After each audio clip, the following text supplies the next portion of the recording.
Are you...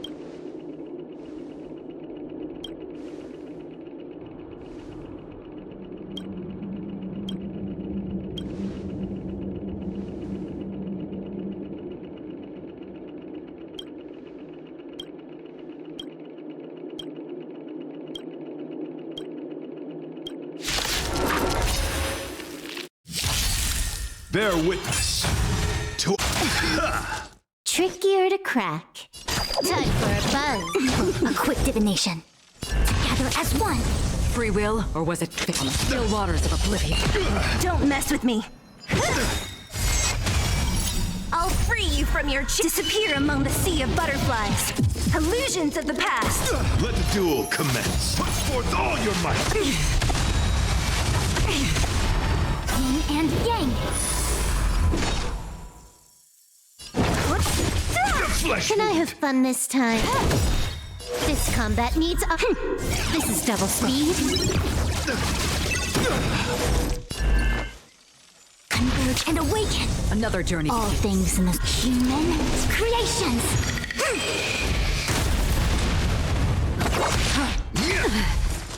Confess. Rise to the... You took the bait. No matter. Yin and yang. I'll free you from your disappear among the sea of butterflies. Illusions of the past. Rise to the challenge. Destined for oblivion. Rise to the challenge. Behold, this symbol of pure... You are fighting a gentleman.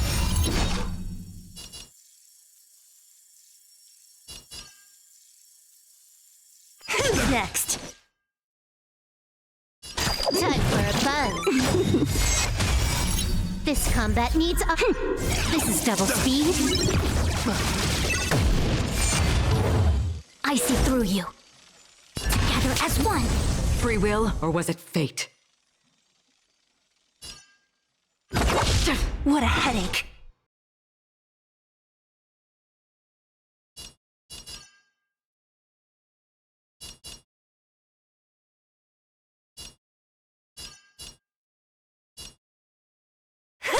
Pledge thine loyalty. Put forth all your might. Again? All things in this world. Human creations. Again? More enemies. Time for a buzz. Let the duel commence. Put forth all your might. This combat needs optimized. This is double speed. Who's next? I'll end your misery.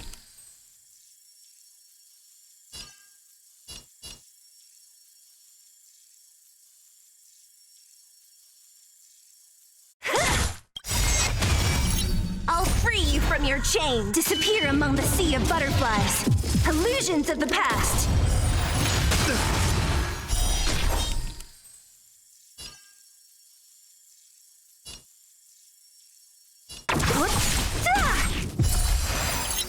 I see through you.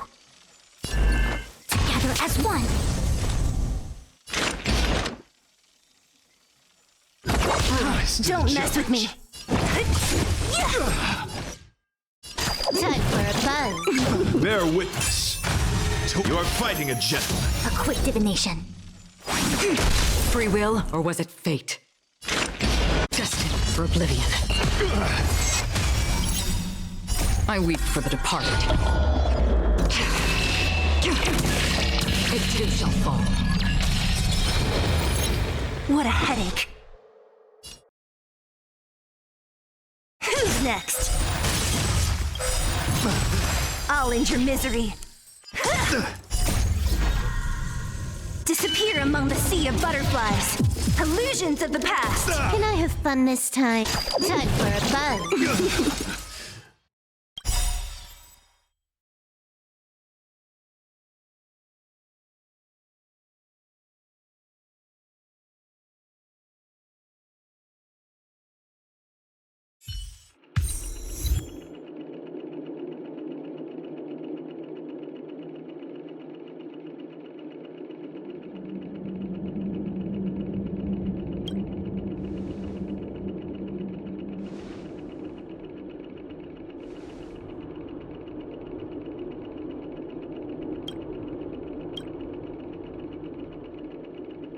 don't have much time.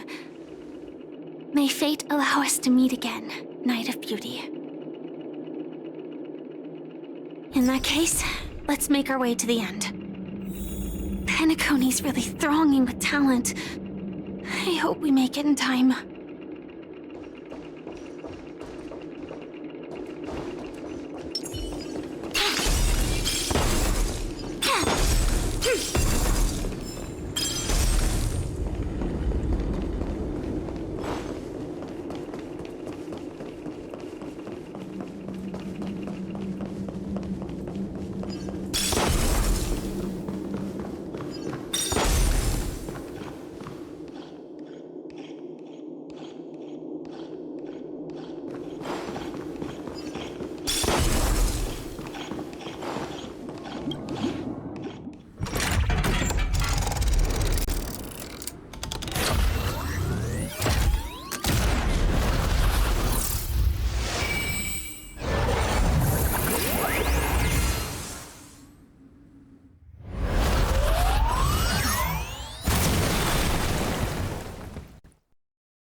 Congratulations to the both of you on becoming the festive superstars of this year's Charmony Festival.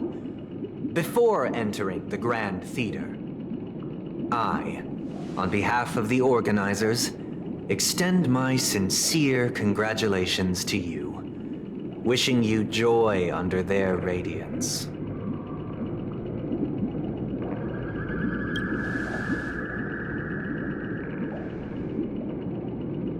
As previously promised, my sister, Mr. Yang, and I have met with the Dream Master.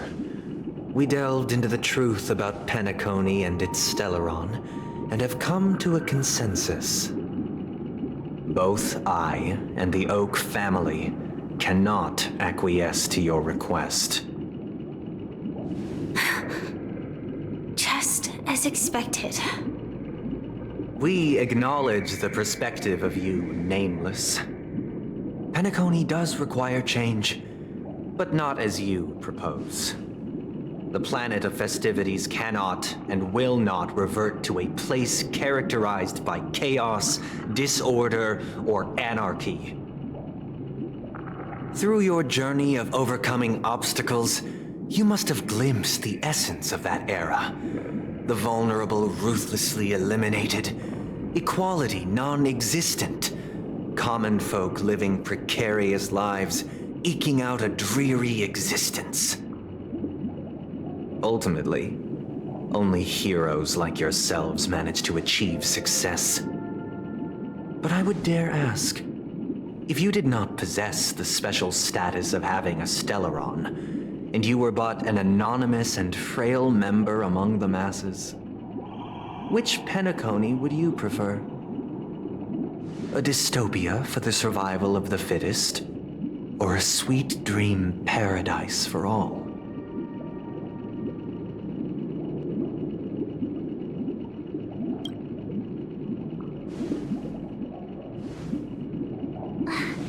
That's not the point! Don't let him mislead you! Mr. Sunday, even if the members of the Oak family can't fully agree on what to do about the Stellaron, now's not exactly the time to be holding an extensive discourse about Penacony's past and future, is it? The Stellaron issue concerns the life and death of everyone on Penacony.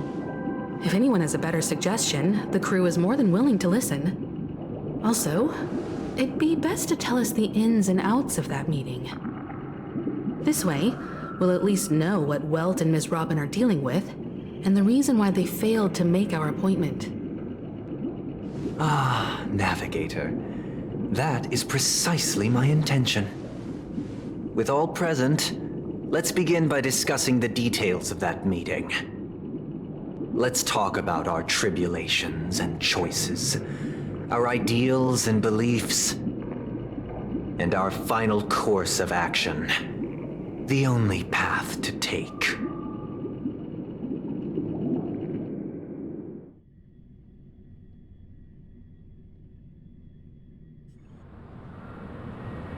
You mean to say that for the longest time, there have been scoundrels who would use the Charmony Festival that I have bequeathed to the masses as a tool to realize their ambition? Indeed, Dream Master. Once the Charmony Festival begins, the Stellaron's powers, along with the song, will be broadcast across the entire planet of Penacony. And then everyone in their dreams will be unable to awaken. This is indeed surprising to me. The dreamscape is maintained by the collective effort of the 5 families. If someone were to use the Charmony Festival to recklessly disseminate the power of the Stellaron, this individual must hold a position of great authority. Do you have any suspects? I'd like to ask, did you really not know of the Stellaron's existence? I would have never thought that this nameless would point the spear at me. Quite astonishing indeed. If I have offended, the Astral Express extends its sincere apologies. But the current circumstances are dire and leave no room for meticulous inquiry. We're doing this out of concern for the Dreamscape's safety. So, if you could, please alleviate our concerns. Dream Master, it's just to prove that the Charmony Festival has nothing to do with the Stellaron. If we're being overly cautious, I will return to the stage to offer tribute in song, just per the arrangement.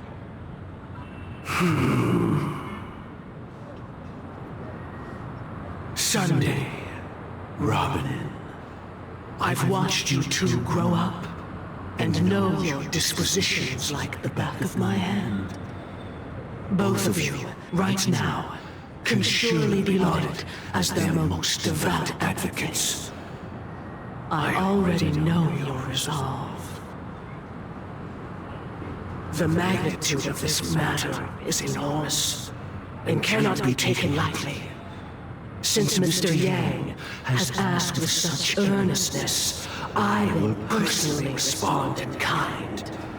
If there is a need, the entire Oak family will be mobilized to heed your call. Someday, might I ask you to beseech them to cast their light unto me and question me in their stead, so that no lies may be concealed? I will do as you command. Robin, could I entrust you to be present as a witness, to document the truth, and to proclaim my innocence, so that all slander may be utterly dispelled? I will do as you command. May thy will be carried out on earth, just as it is in the heavens. Oh, triple-faced soul, please sear his tongue and palms with a hot iron, so that he will not be able to fabricate lies and make false vows. Let us begin. There is nothing else to prepare. Understood.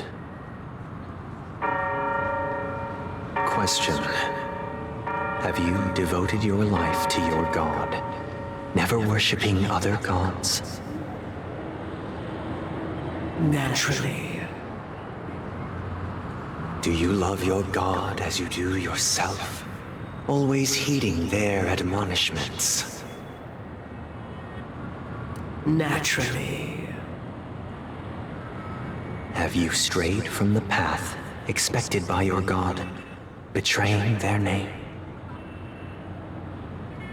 Never. Have you ever been inordinate with your asks of your god, coveting more than the foundation of the creation itself? Never. Then, a final question.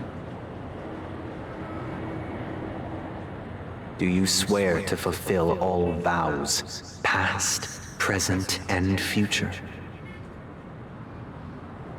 With the Eon as my witness, if I do not deliver on my words, or if I renege on my vows, may I be cursed in accordance with divine law. They have seen your faith, and have endorsed your faith. With this, it can be evidenced... Just a moment. What is it, Mr. Yang? I have another question I hope to have answered. To my understanding, the family's harmony and prosperity have never relied on so-called divine laws. The god you both mentioned, are they truly Xipe? Mr. Yang should know that those belonging to the family toil together as if they were kin, embracing solidarity and unity under their light. All duplicity is laid bare before the harmony. Such a delicate and complex symphony. Which other god could perfectly harmonize this, if not for the Great One, Xipe? Perfectly harmonize. Therein lies the problem. It isn't an outsider lurking in the shadows who changed the harmony, but a dissonance that has surreptitiously emerged from within this very symphony itself. In the distant past, there existed an Eon. With one flick of the wrist, they crafted the laws of the cosmos. Their followers formed the Beyond the Sky Choir, spreading solemn and reverent hymns throughout the universe. Later, they fell. The route traversed by this Eon clashed with the harmony, ultimately being absorbed and fused into it.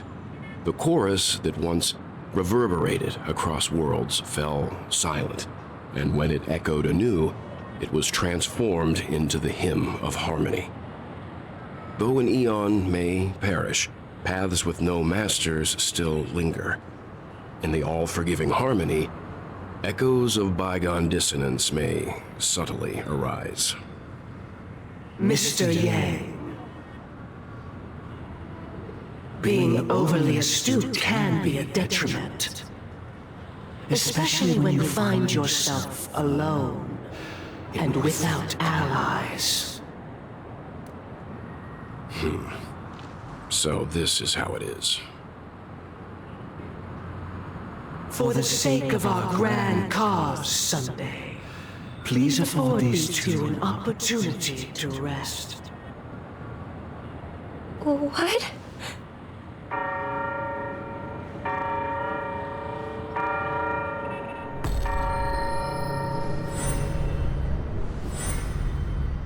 Sorry, Robin. It's just you. I did not wish for you to know this. It's a pity that things have turned out this way. So, this is the true reason I can't sing? The shadow that envelops Penacony is actually... We were never children of the harmony. Our ideal paradise could not have been crafted by Xipe. True bliss can only be guaranteed by the one who transcends the many. Within the foundation of law, humanity establishes civilization, and through harmony, we obtain order.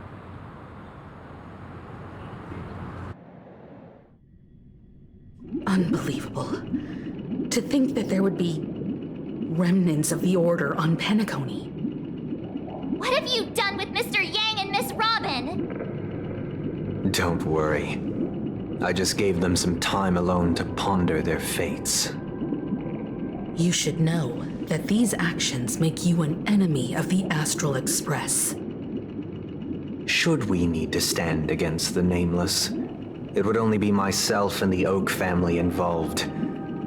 But we haven't reached that point yet, have we? Your efforts for the justice of Penacony are evident to everyone, and have been widely observed.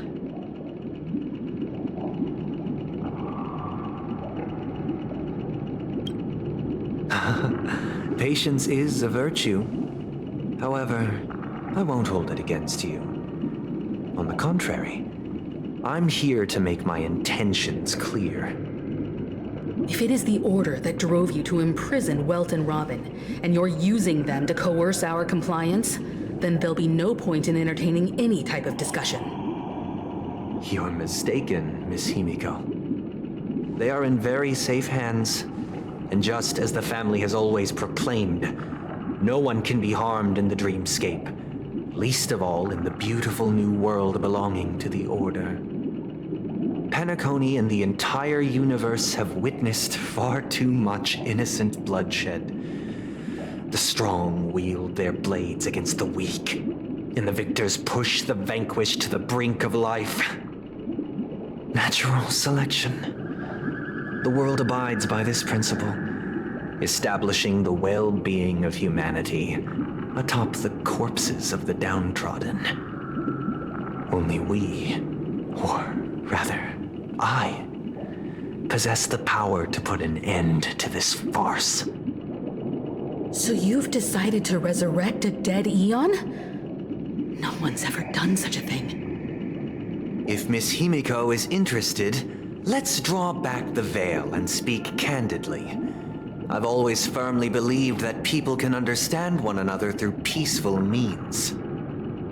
I'm willing to divulge the unembellished truth as to the intentions of the Order's Pathstriders, so that you will make better judgment for the Astral Express, for Penacony, and for this stretch of the universe. Words can hardly do justice to the beauty of that ideal. So, come with me, everyone. Let us retrace our steps and see once again where this road leads. Where'd he go? Welcome. This isn't any location in Penacony's dreamscape. It's my inner world. The reason the scenery before you remains unchanged is because your consciousness has drawn on similar concepts to fill in the gaps.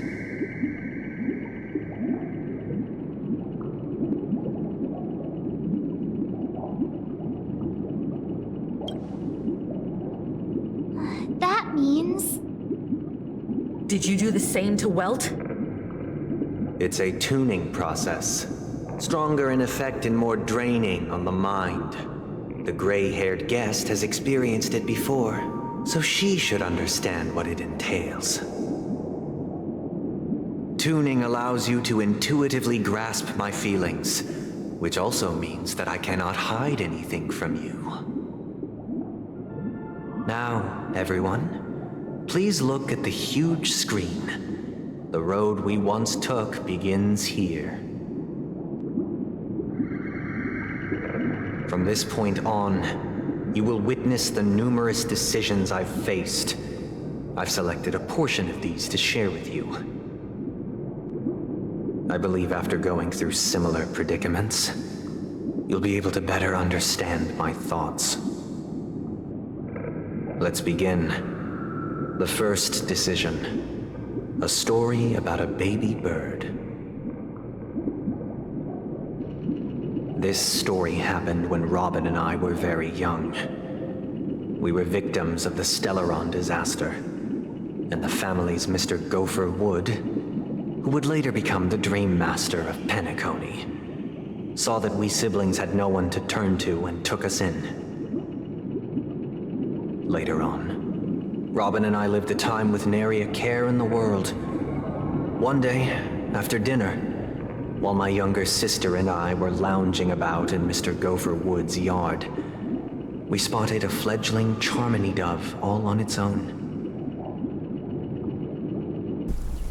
That baby bird was tiny.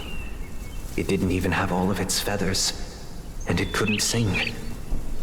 When we found it, it was already on its last breath, having fallen into a shrub, probably abandoned by its parents.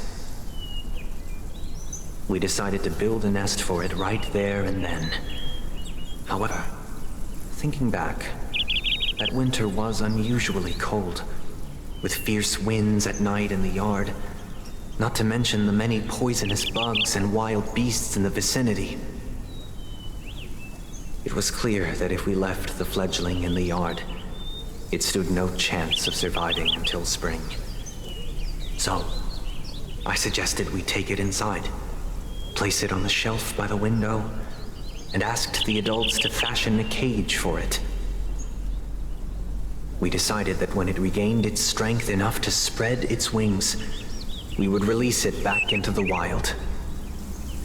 The tragic part, something that we'd never considered, was that this bird's fate had already been determined long before this moment. Its destiny was determined by our momentary whim. Now, I pass the power of choice to you all. Faced with this situation, what choice would you make? Stick to the original plan and build a nest with soft net where the Charmony dove fell. Or build a cage for it and feed it, giving it the utmost care from within the warmth of a home. I eagerly await your answer.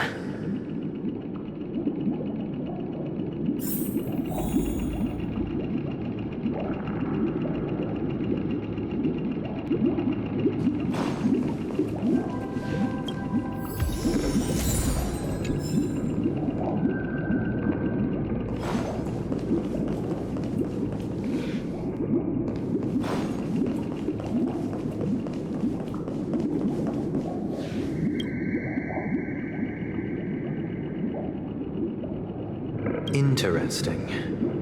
Since you've made up your mind, allow me to reveal what fate this choice will bring to the fledgling. From what I've observed, there are at least 3 predators in that yard that prey on small birds. The Vosicle scorpion, Asdana wolverine, and the Huntington winged snake. Even if they shy away from humans, these animals are still near apex predators in a fenced location like a yard. In such a location, only one fate awaits that little Charmony dove. A painful death. As for the choice you made, I am deeply sorry. Now, let us advance to the second decision. This time, it's the story of a dream chaser. This story happened when I was appointed as Bronze Melodia, a position exclusive to the Oak family, charged with listening to the problems and vexations of dreamscape residents and providing them with the relevant guidance. It was during that period that I had the opportunity to hear voices from all corners of the dreamscape. Joy, sorrow, arrogance, regret. The complex tapestry of human nature that formed the world. And I was fortunate to catch a glimpse of it. He was a dream chaser and an illegal stowaway. Just like the rest of them, he came to Penacony in search of a better life, except that, to most people, the price he paid, I suppose you could say it was everything. He told me, I sold everything I could at home. The house, the land, even his 2 children. He said he could not afford to raise them, and that at least they could eat if they lived as slaves. He had a plan in place. He would buy back his children once he had made his fortune, and enjoy Penacony's beautiful dream with them. Alas, his plan to smuggle himself was somewhat clumsy, and he was sniffed out by those pig-headed hounds. After hearing the Dream Chaser's story, I immediately appealed to the Bloodhound family to cease their pursuit. That way, at least he could live peacefully. But I was still too naive to the ways of the world. I did not anticipate that what I thought was a kind gesture would later lead to dire consequences. I'll tell you the outcome soon. For now, I'd like you all to make a choice. Will you do as I did and try to convince the Bloodhound family to stop their pursuit so that the Dream Chaser may live peacefully and realize his wishes?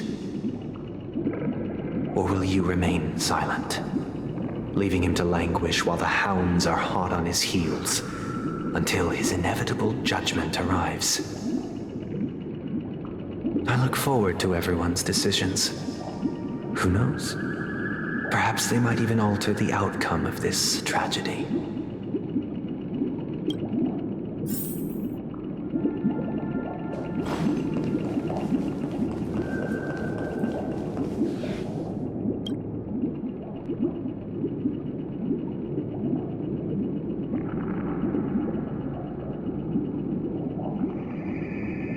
I'm honored to witness you arriving at the same decision. Out of respect, I'll share with you the dire consequences that my choice back then brought about. First, the outcome. He attained major success. After avoiding capture, he ran a business for a few years, very quickly making a name for himself, elevating his status. He might not have become a tycoon like old Audie, but he was considered a character of excellent repute. Now then, did he realize the wish he set out to achieve? No. The last time I saw him was in the real world, where the hounds were going to permanently exile him, and I was the accompanying Bronze Melodia.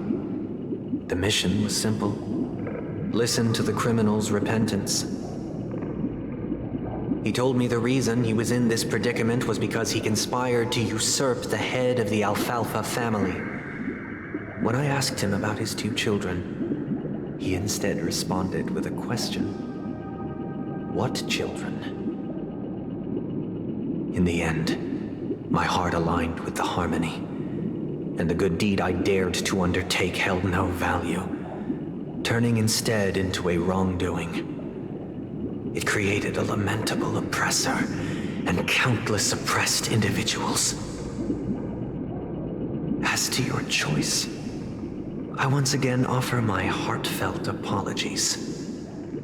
Next comes the third and final decision. And the story this time is my own. This story happened the day I was appointed the Oak family head. At that time, Mr. Gopherwood was the current Dream Master, and as per his wish, we had a private conversation. What surprised me was that the Dream Master had only come to deliver a letter to me. He let me read its contents, and it was a letter from my sister. The letter contained the usual pleasantries, anecdotes from her travels, nothing out of the ordinary. Just as I started wondering how this letter related to our discussion, the Dream Master began to speak. Do you know who wrote this letter? My sister, of course. But why would you personally visit me to hand me a letter from my sister containing mere trivialities?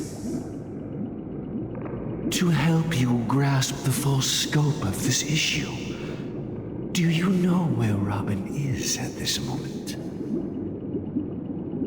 From what the letter indicates, she must be in Caspelina 8, correct? She's touring there right now. Correct. Has she mentioned anything about a stray bullet? A stray bullet? What? A war has broken out on that planet. It is because of this very reason that Robin chose this destination. To spread the word of the Harmony. And to save the lives of that planet. She personally made for the front lines. She hoped to ease the people's suffering with song, and was willing to brave mortal danger to deliver the IPC's medical supplies. Unfortunately, stray bullets show no such compassion.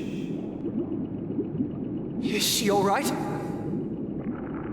If the operation was successful, she should probably be recovering in the field hospital.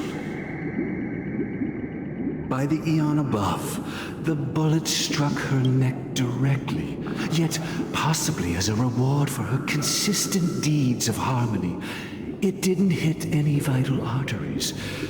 Once you've attended to your outstanding tasks, it'd be advisable to write her back as soon as possible.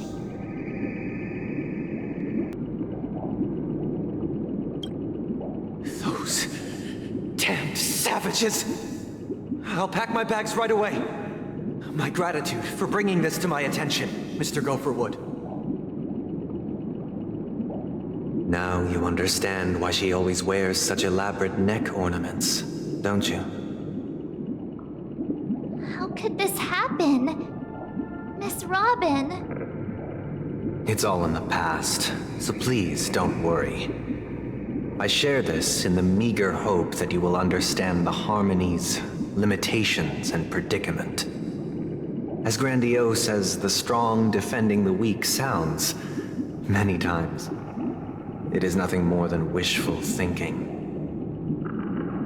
Likewise, I've prepared one last question, one last choice. But rest assured, this choice will not have any grave consequences.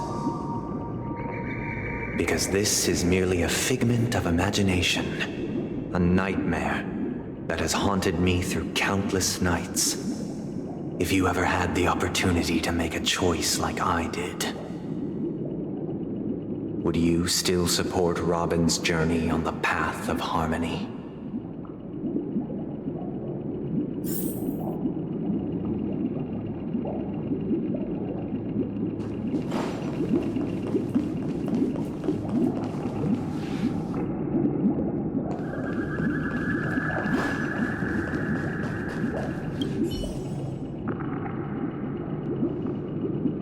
Miss Robin's courage is admirable. And here I was thinking she was just another superstar celebrity. But the fact that she's also Mr. Sunday's younger sister? No, I doubt he'd wish harm on his own flesh and blood, no matter how grand the ambition.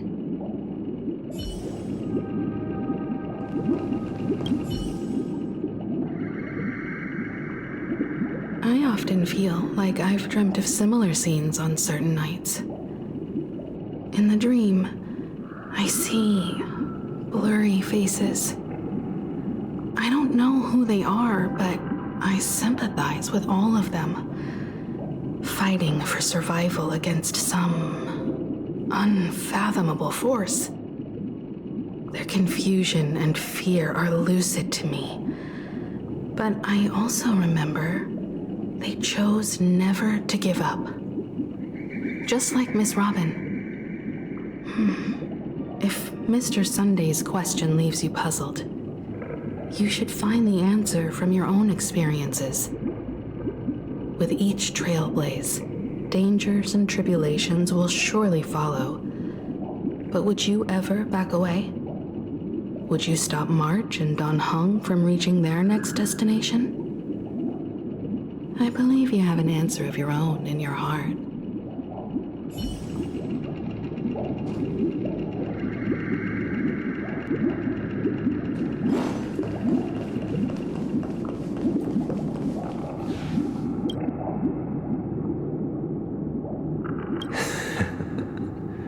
I see.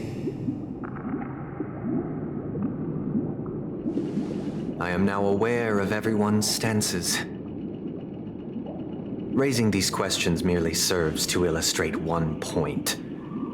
The plight of Penacony cannot be salvaged by the harmony. The true foundation for a sweet dream paradise can only be established through the order where the strong govern the weak. I know the suffering of being tormented, the turmoil of losing your way, how sorrow and even despair set in when matters don't work out. All of this causes me unending pain, because this is not what happiness is at all. We must teach the weak how to live a happy life. And this life isn't some noble propriety that the upper crust preaches, but in definitive terms, a way of survival that belongs to everyone. So what is your definition of living a happy life? Good question. Human consciousness is fundamentally an illusion, a cage known as self-worth. People lured in by this illusion make mistakes, yet still ask that external influences bear the burden. When one mistake after the next permeates the masses, they become impossible to trace. Thus, the amassing of these individual cages culminate to form a prison, a place dictated only by the rule of survival of the fittest. Nature is always accompanied by predation and sacrifice.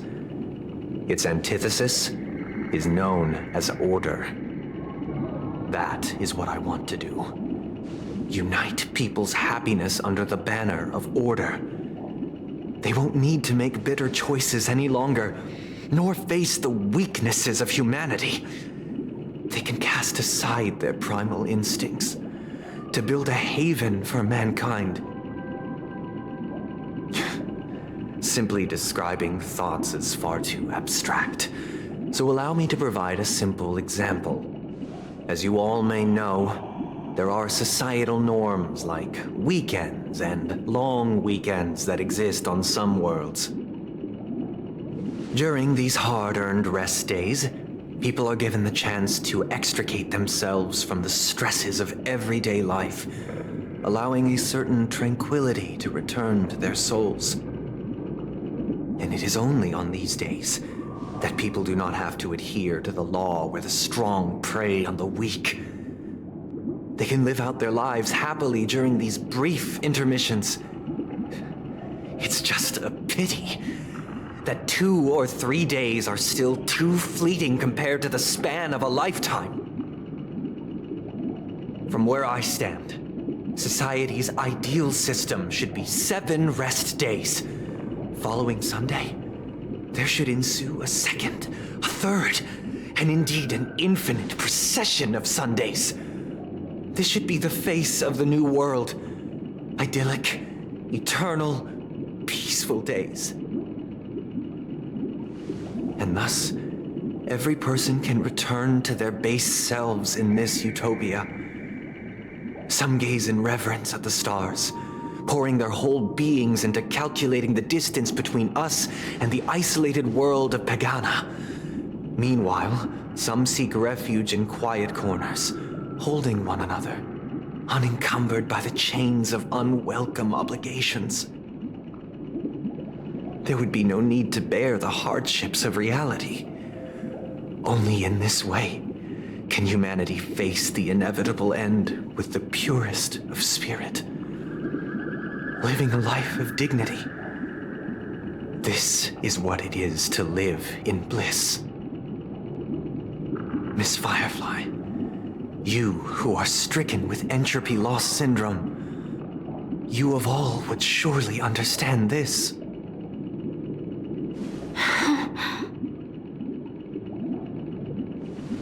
It sounds like a flawless theory.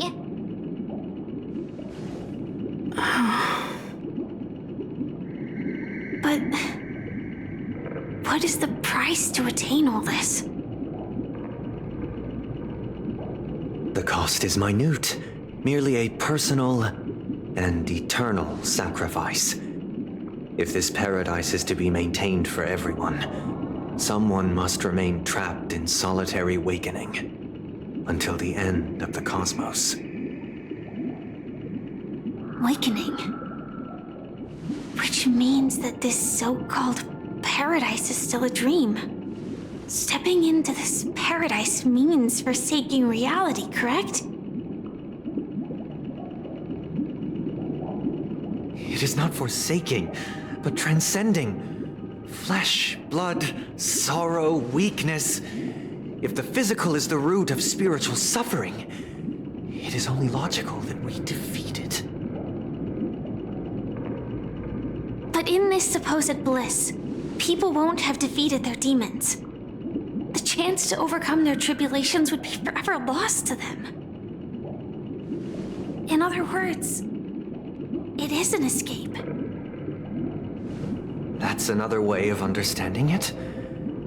But there is no shame in escape. On the contrary, the seeds of escape exist in everyone's hearts. Don't you agree, Miss Firefly? And as to why we sleep, it is because we are afraid to awaken from our dreams. But this is not in conflict with the grand plan. Only in acknowledging this can we truly understand the frailty of human nature, and from there, show compassion and protection.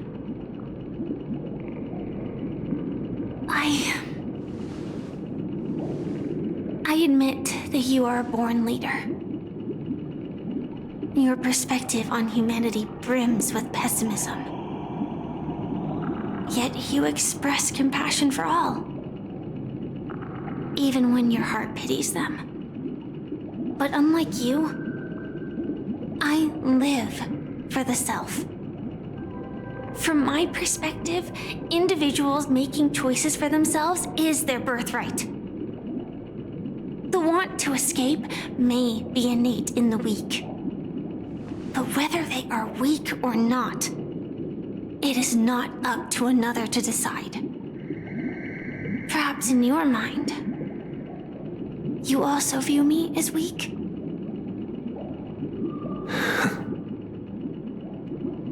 Because I don't think so. Since Miss Firefly has said her piece, the Astral Express will also naturally give you our answer. We'll leave it to you. Just as Mr. McHale instructed before. Tell him our choice.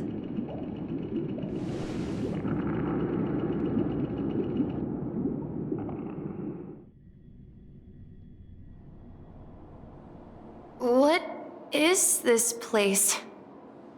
Does this place ring any bells, Misha? I don't know, but I feel a sense of déjà vu. What is this place? It's the realm within a dream bubble. This was left to the Astral Express by a nameless, but weirdly, when we entered it, it was completely empty. Dr. Edward from the Dreamscape sales store told me that dreams are formed from memories, and a dream bubble can't take shape if its core is empty. So I thought you might be able to help us in unraveling this mystery, Misha. As a hotel doorman, you know Penacony best among us. I don't know much about dream bubbles, but if you want to figure out what this mansion is, I'll do my best. I'm counting on you then. Himeko, I still don't get it. Why were you so sure that Misha had a connection with this dream bubble? I wasn't sure. It was just a hunch. But since Misha feels familiar with this place, my hunch might be correct.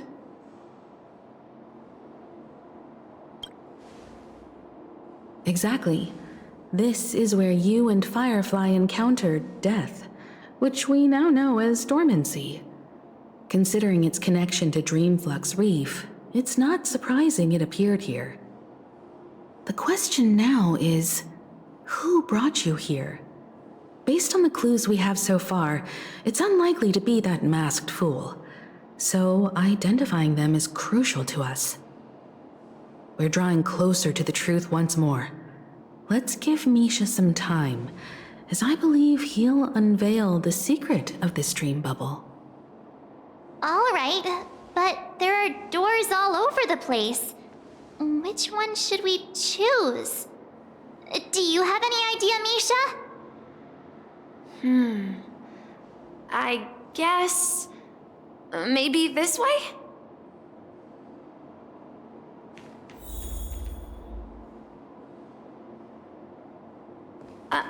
I'm not entirely sure, but... let's give it a try. Wait, you managed to choose the right door on your first try?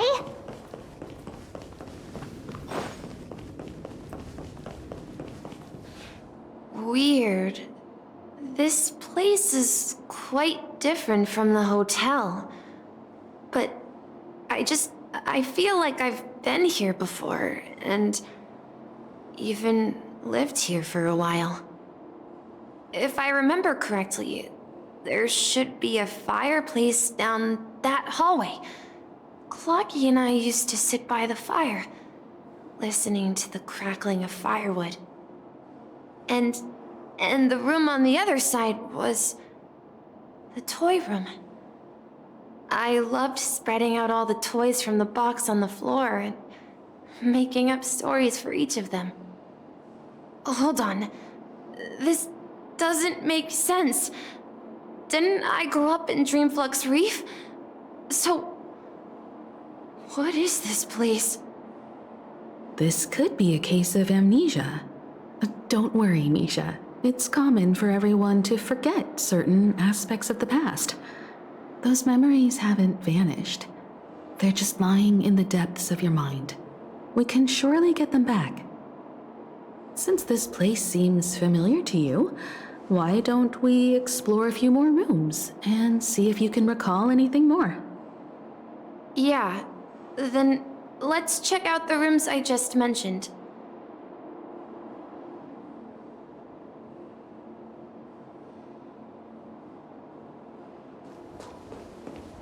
Tick-tock. Something very tick-tock.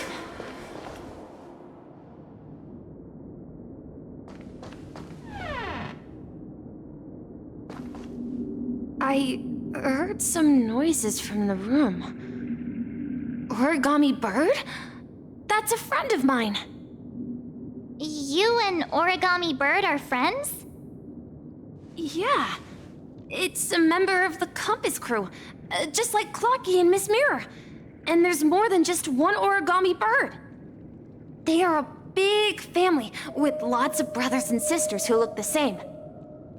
They follow Miss Mirror's orders and handle all sorts of jobs on the ship. They're the best sailors. Sailors? Can Origami Birds be sailors?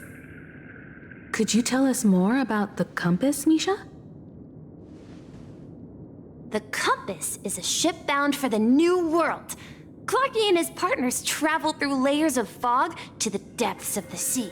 Whenever there is danger, Clocky will use a compass and guide the ship in the right direction. That's a great story. But in the Penacony cartoon, Clocky and his partners have always lived in Dreamville and never ventured out, right? Huh? Oh, that does seem to be the case. Weird. I clearly remember... Clocky arrived in the New World in the end. Perhaps Clocky has a hidden past.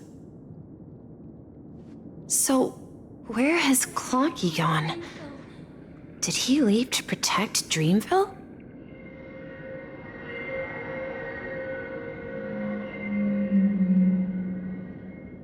Huh?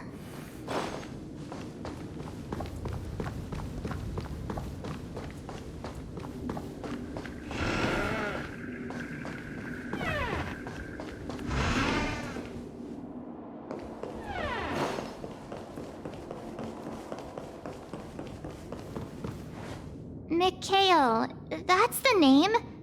Now we all know him as the Watchmaker. So, who is he talking to? Do you know anything about it, Misha? I'm sorry. I don't know much about the Watchmaker. But, Mikhail... Anything special about that name? Mikhail is Grandpa's name. Grandpa? Do you mean you're the Watchmaker's grandson? But we haven't heard anything about the Watchmaker having descendants. And the name Mikhail is not rare. Perhaps it's merely a coincidence. Could you tell us more about your grandpa, Mikhail? Yeah, sure. He was a seafarer who fearlessly ventured into mysterious seas and storms. He was always on the sea and had lots of friends who accompanied him on his travels. He didn't want me to call him Grandpa because that would make him sound old. He believed he was still young. The name Mikhail was given to him by his parents, Mihaly and Elise, both renowned seafarers. Every time he came back, he'd share his logbook with me and tell me about his adventures at sea. I want to become a great adventurer, just like him. It appears that the seafarer has nothing to do with the Watchmaker. So, perhaps it's just a coincidence? So, where is your grandpa now? He went off on a new journey, and it's been quite a while since I last saw him. I think I hear the sound of water. You once mentioned there's a magnificent fountain up ahead.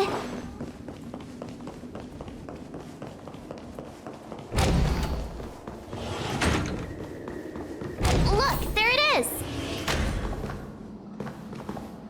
The water resembles a precious jewel, embedded in the dreams of all seafarers. Every time I gaze at the shimmering lights beneath the waves, it feels as though I'm back in this place, standing by your side. Have you recalled anything, Misha? Yeah, I saw these sentences in Grandpa's logbook. He used to say that despite the perils of the sea, whenever he stood on the deck in the afternoon, overlooking the sparkling waves, he would think of this fountain in front of his house. He often said that those moments felt like returning to his family's side, and the difficulties at sea didn't seem quite as challenging. You know, I quite understand such sentiments.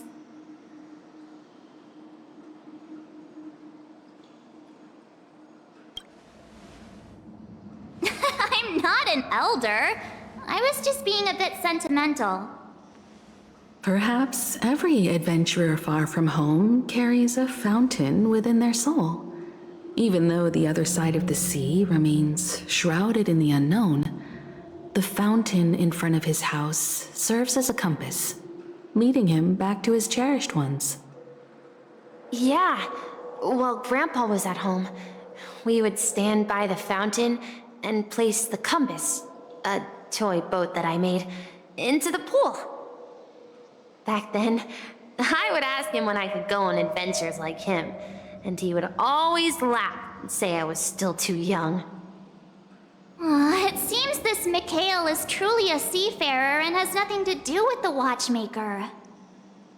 Yeah. Based on Misha's recollections, the scenes in the dream bubble appear to be his childhood memories.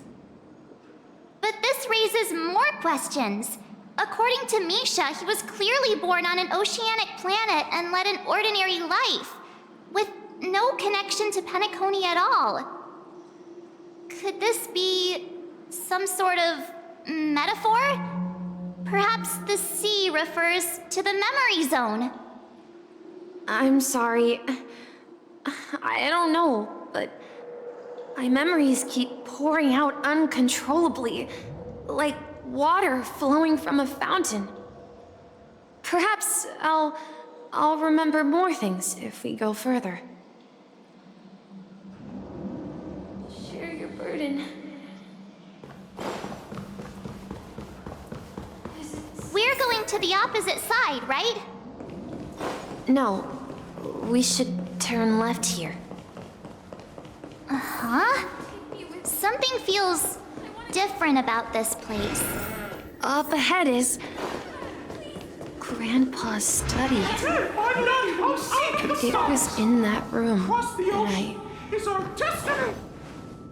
The atmosphere in this room feels totally different. Misha! You finally come! Clocky, you're here!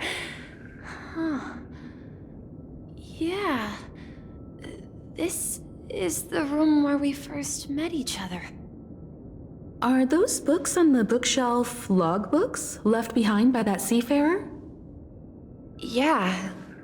Whenever he came back, he placed a logbook on the bookshelf in his room. They contain records of his expeditions to every corner of the world. He described our world as a fountain. At some point, the sea started to gradually swallow up the land where people lived. To ensure that everyone had land to settle on, he had to continue exploring the sea and search for the source of the rising seawater. On that day, he called me to his study, telling me that he was embarking on another journey. However, I could sense the gravity in his expression. It was the same look I had seen on my father's face before his final voyage. I asked him if I could go with him, but he said that my adventure lay elsewhere and told me to stay home and patiently await a certain sound at the door. What sound? He told me about a vast ocean in the sky, an ocean of stars. He spoke of a train that transports children with a desire to venture far away, traversing the sea of stars without ever stopping. He said that he knew the crew on the train, and that he had asked them to take me along. He said the journey I had always dreamed of would start there. A train? Could it be? It's the Astral Express. I remember now. Grandpa's friends are a group of nameless who came to this world to resolve a disaster caused by a star. Then, he gave his pocket watch to me. It was his cherished treasure, appearing in every one of his adventure tales. He explained that difficult times were ahead, but assured me that the watch would guide me. He said, as long as I kept moving forward, I'd eventually reach my desired destination. And then, it was as if I heard the distant sound of a train whistle echoing throughout the room. Exactly, Misha! And then we followed that whistle, didn't we? Yeah. I think I can still find the way we took back then.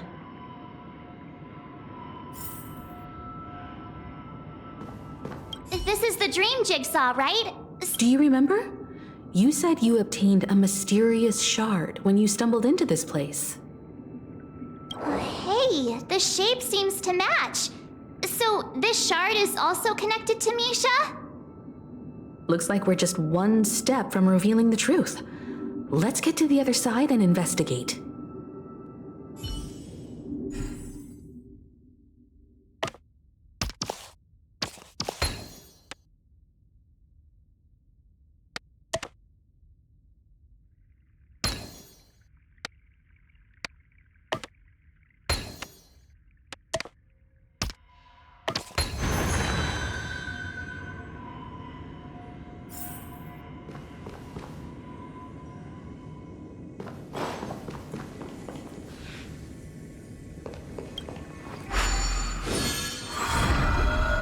This is it.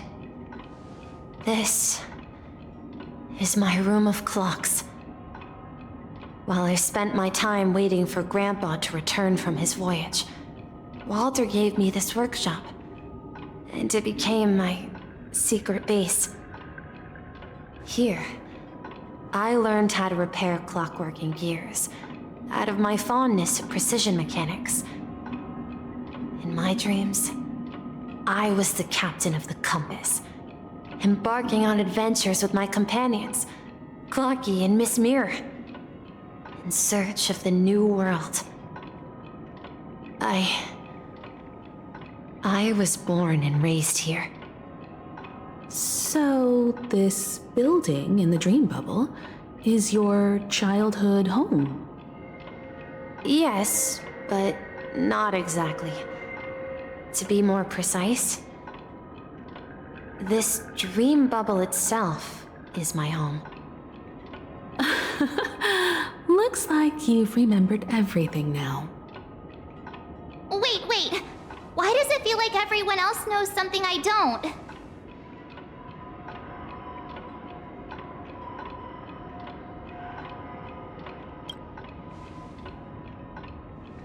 Marge, do you remember when she mentioned a clocky that only she could see? Yeah, the little guy here, right? But we all saw him in Dreamflux Reef, right? And Mr. Yang even greeted him. Looks like everyone on the Astral Express has a childlike spirit. The answer lies in the Astral Express. Her experience shows that neither Firefly nor Acheron can see this clocky. And when we were in Dreamflux Reef, you may have noticed that for some reason, nobody outside of the crew had ever talked with Clocky.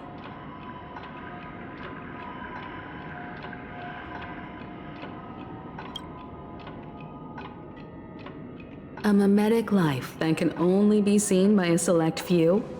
It's just like a hidden message, left by someone for the nameless. But Misha can see Clocky too, right? They even grew up together. But Misha hasn't started the way of the Trailblaze yet. That's the key to the mystery, March. Now take a moment to recall. Have you ever seen anyone outside of the crew interact with Misha? Wait. No way! That's the answer, March 7th. This dream bubble is the place where I was born. And I'm a dweller in this dream. Just like a memory zone meme.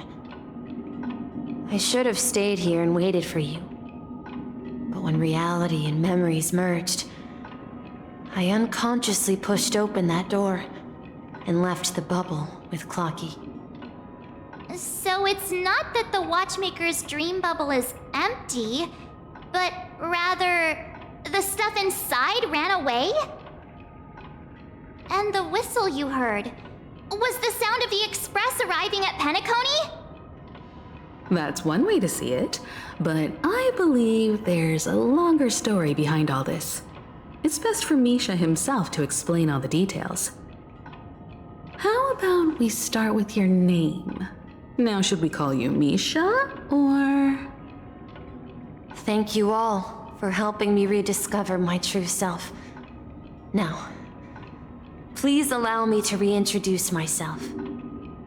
I was born on Lushaka in the Presmere system, adopted by seafarers Mikhail and Char. They gave me a treasure, a name that carried their hopes. Mikhail Char Legwork, or simply, Misha. If you prefer, you can call me by a more familiar name, the Watchmaker. So, you're the Watchmaker himself? Unfortunately, that legendary figure is no more. I am only a reflection of his life. As for the child who has been with you, he's the innocent protagonist of Misha's childhood dream. A friend of Clocky, a young apprentice, and a future mechanic on the Express. And this also marks the beginning of his journey, devoted to the Trailblaze. At the end of the journey, I left this little flame, which I so cherished, in my deepest dreams, hoping to pass it on to the nameless of future generations. However, he somehow left the dream bubble and forgot all about his task. I apologize for all the confusion this caused. Because he was born with a desire to trailblaze, wasn't he? I don't think Misha has forgotten his role as a guide. He remembered it, and that's why he mistakenly appeared as a hotel doorman in her dream from the very beginning. The one who brought our unconscious friend here must have been Misha. If that's the case, we encountered the Watchmaker's legacy from the beginning, didn't we? Well, I have a sarcastic friend who says I always take big detours and end up back where I started. Perhaps that's what every nameless has to go through. But in the end, you found me. I'm sure you're all wondering what my legacy is. I believe my hound has mentioned the Stellaron and my wealth. If I may apologize, the Stellaron part is real. As for my wealth, however, it's nothing more than a baseless rumor. I left my homeland as a child and embarked on the journey of Trailblaze. I traveled to various planets until finally reaching Esdana, where my friends and I built the original Penacony and fought for its future ever since. I've been moving forward all my life, doing what I could to overcome the obstacles in my path. But ultimately, my journey reached its end, and I left behind no possessions worth entrusting. So, if you ask what's left within this worn-out train engine that can be called a legacy, I suppose it's the things that are still burning in the engine's furnace. Now that you're well aware of the current situation of Penacony, I certainly hope that you'll help me get this world back on track. But I'll leave that decision to you, for the path of Trailblaze is never paved by others. All I have for you is a story and two gifts. I want to give you my pocket watch. It has accompanied me throughout my long journey, guiding that naive child forward, and has been blessed with the presence of so many great people up to this day. And my hat, too. The one who navigated for me placed it on my head and planted a fanciful thought in my mind. The trailblazing expedition will never end. Now, it's time for you to make your choice. Once you've made up your mind, open that door and enter the long dream of an old man. I'll be waiting for you at the end of this corridor of time. All right, everyone, let's make a decision. Although I don't think anyone will have any objections.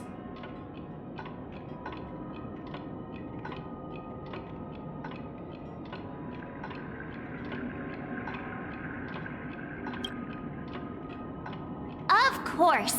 We've come this far. Surely there's no other option than moving forward. In that case, it's unanimous. Then let's proceed together to the end of this dream and tell Mikhail our decision.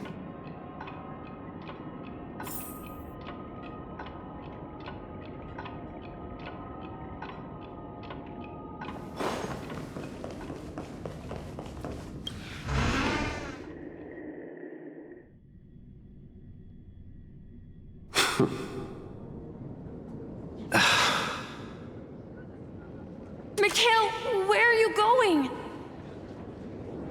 Someone has to step up and save Lushaka. So why can't it be me, Misha? Please don't go. And if you must, please take me with you. Don't leave me alone. Even without me, you know how to proceed forward, brave Captain Misha. The compass is waiting for you. Haven't you always wanted to be a better adventurer than me? Now go, board that train and start your journey. Where are you going, Mikhail? I'm going to clean the floor in the parlor car. I've promised the conductor. Wait, first tell me, did you fix this watch? Yeah? I know what it looked like before. Its chain was broken, the back case torn, and the marks on the dial all worn out. How did you manage to fix it? Well, it's hard to explain, but I knew it could be fixed. It's the hands, Mr. Amundsen. Its hands were intact and pointing in the right direction, so I knew there would be a way to fix the rest.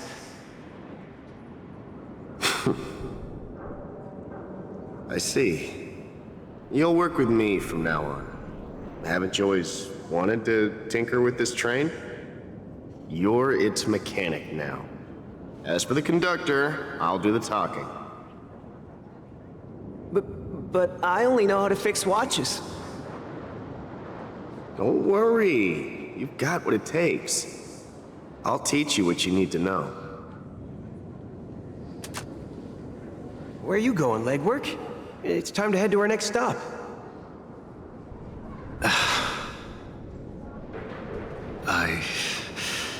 I'm staying in Astana with Rosalina and Tiernan. I see. This place reminds you of home. The people of Astana have only achieved a tiny victory and still have a long way to go towards true freedom. Hanunu needs us. Don't worry, not all journeys lead to the stars. Even if I leave the Express, our path of trailblaze will continue. Yeah. I knew you wouldn't stay on the Express forever. Leave in peace, my friend. And, take this with you. This is Mr. Amundsen's hat. But why? When he departed, he said he would leave it to his best student. Well, I suppose the time has come. Farewell, legwork. Take care of Tiernan and Rosalina. And don't forget to write to us.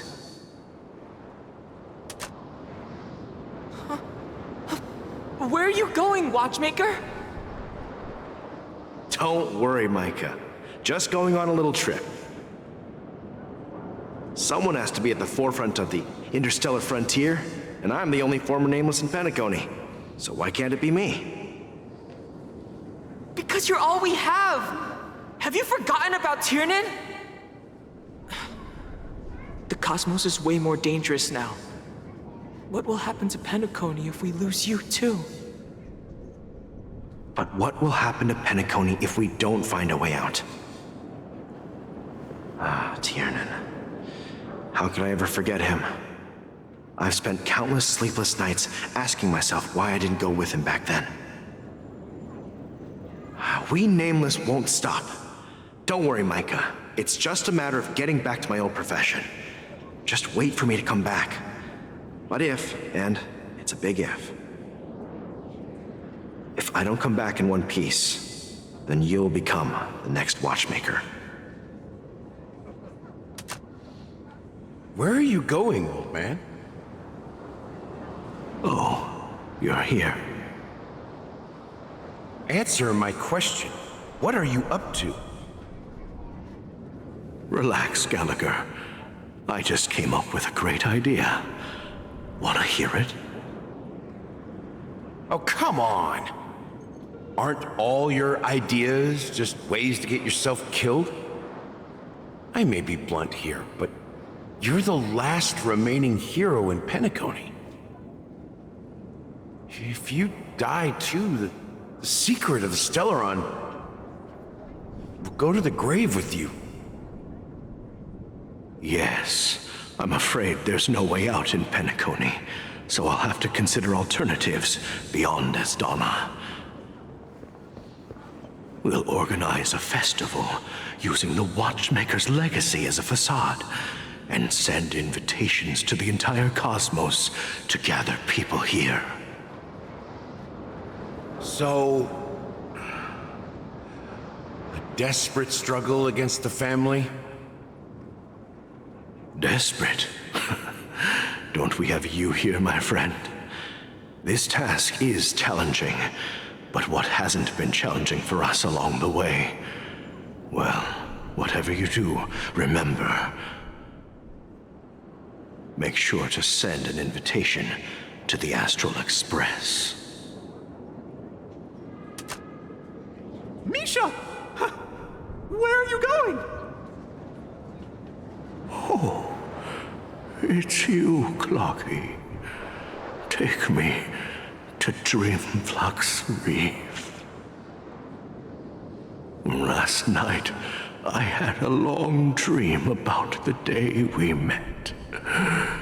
I want to write down that dream. Write it down? Why? Oh, so I won't forget it. Do you remember how you got your name, Clocky? Of course! You told me that when you were a kid, you lived in a room full of clocks. Those wall clocks and pocket watches grew up with you and were your best friends. Yes, but what I didn't mention was there's a funny misunderstanding behind it. I was a kid, and there was always a special pocket watch in my memories. It was with my grandpa, guiding him on his sea voyages and leading the way in his every adventure story. I wanted to have a pocket watch like that too. And that's when you appeared in my dreams. Yeah. Every night, we boarded the compass and set sail together. But you know what? It wasn't until the day my grandpa gave it to me that I realized it wasn't a pocket watch at all. It was a compass.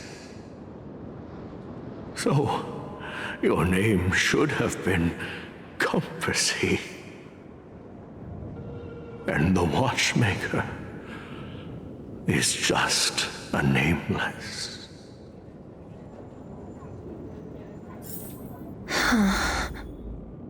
We've arrived at Dreamflux Reef. So, where to next? You know, Clocky, I don't think I'll be going anywhere else.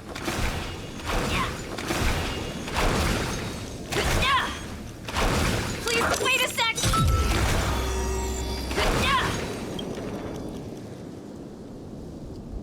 I've traveled far enough, and it's time for a little break. Oh. So, we'll set out again. When you're rested? No, I'll stay here. And then, this is where it ends. This is... where it ends? What do you mean, Misha? You told me that the trailblazing expedition would never end. Yeah, that's what I said.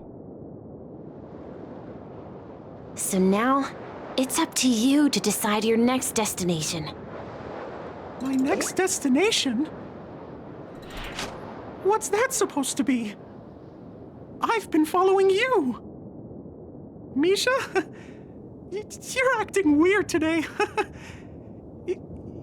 If you're feeling down, we can just do what we usually do. With the clockwork. No, I'm not feeling down. As for clockwork, yeah, it resolves all problems in this dream. So, do you know what clockwork actually is? I'm not quite sure. Well, everyone gets lost at times. They may hesitate and doubt which way to go. That happens in this dreamscape and beyond. But don't worry. Everyone goes through moments of uncertainty and hesitation. Eventually, they gather the courage to make bold decisions. Whether it's calming, joyful, angry, or sad, all they need is a little nudge to take that step toward where they truly belong. I'm leaving that little nudge with you, and I hope you'll share it with others. Such is the essence of clockwork, the will of the Trailblaze.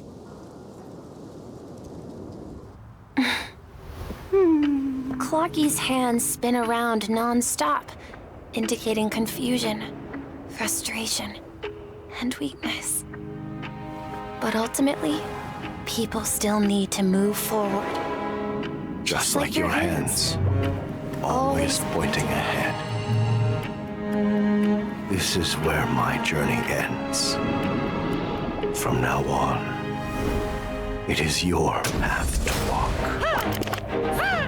Trailblazing means taking paths your predecessors forswore and venturing even further. The Penacony in Mikhail's dreams does not belong to order.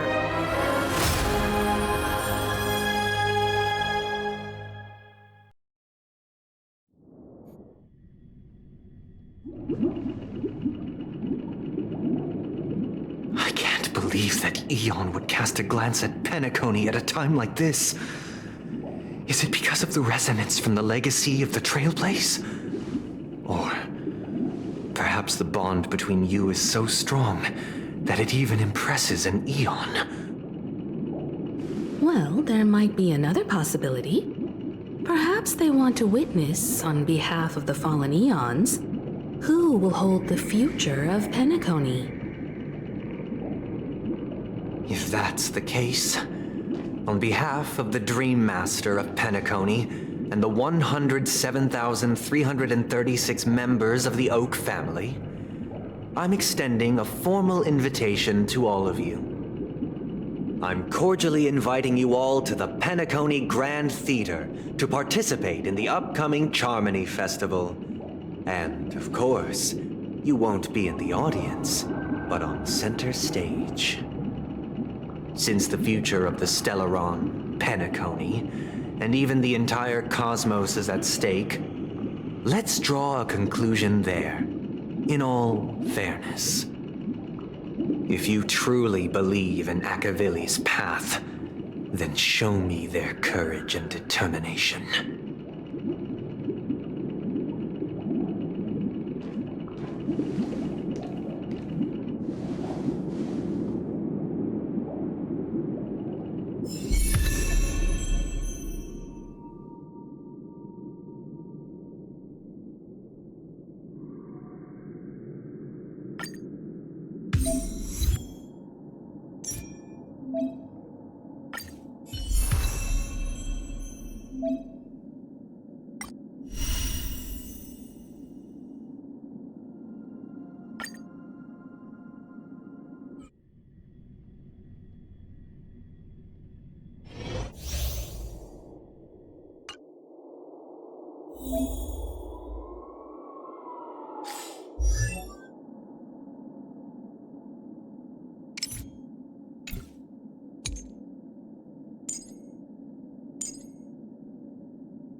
We need a strategy.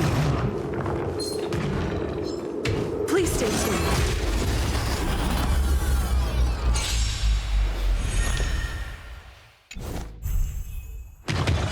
Oh, what if it hurt? Time to test our rapport. Let's improvise. Commencing support. In the mood for another... Take your positions. Dreams do come true. Enemy targets detected. The mood is set. Let the show begin. Ready for another? Enemy data secure. Net markers activated. Time for a good old counterattack. By the order of the Texecute, the Mara struck! That's all you got? Let's improvise. It's time!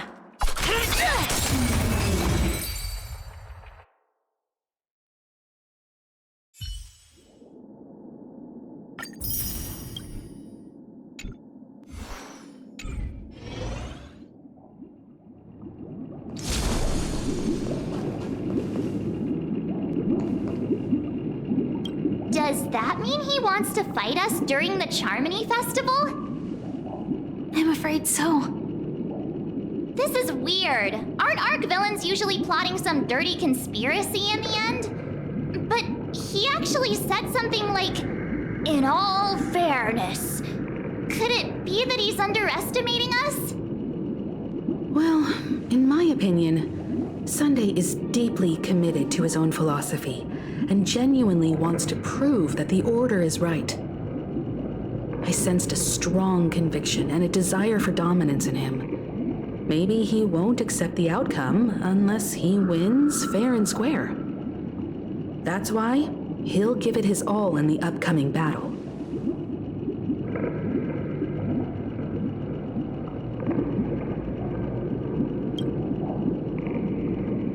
Are you backing out now? We've even dealt with a Lord Ravager of the Destruction, so a follower of the Order won't be a big deal. Anyway, we can't leave the Stellaron unchecked. This is about trailblazing a bright future for Penacony and fulfilling Mikhail's and his predecessors' long-cherished wishes. Now that we've taken up the mantle, we can't afford to fail them. However, the same applies to the Order.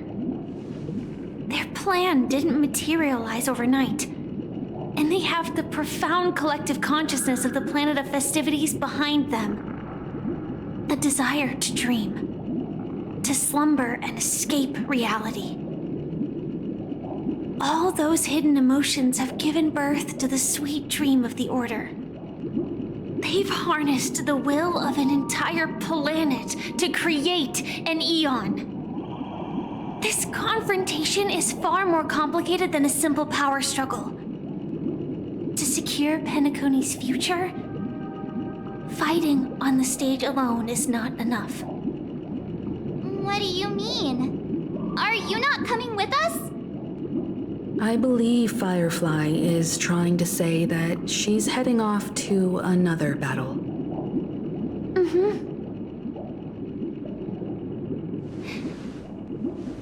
Before I left, the Destiny Slave told me that this journey would bring unforgettable rewards.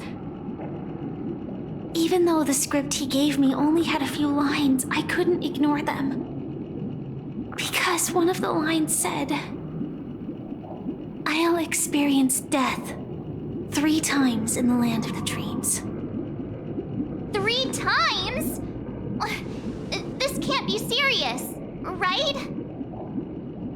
The first time was a painful death when I was stabbed by the Blade of Dormancy, which led to all subsequent events. The script will always come true, but in a way that will only be revealed when that page is turned. So now I've understood the meaning of my second death. And I am prepared to face it. If all goes well, my efforts will provide crucial support for you. Only by achieving victory in this battle can we secure a future for Penacony. And only then, my third and final death won't come true in the most terrible form. The most terrible form? Does that mean... The true death, where everyone in Penacony loses themselves completely in the eternal sweet dream of the Order. We must do everything we can to prevent that. Have you made up your mind, Firefly? Yes. Otherwise, I wouldn't be here. Thank you again for your assistance for the Astral Express. May we meet again, in reality. Yeah. Farewell, everyone. May your trailblazing expedition never end.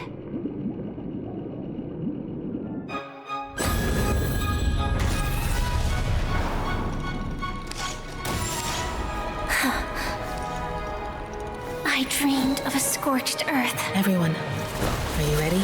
A new shoot sprouted from the earth. It bloomed in the morning sun and whispered to me.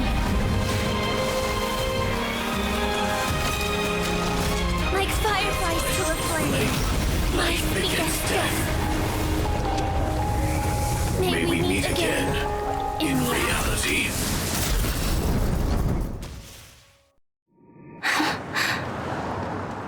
After today, Japella's name will disappear from cosmic history, and the Everflame Mansion will take its place. In the not-too-distant future, you'll receive an invitation.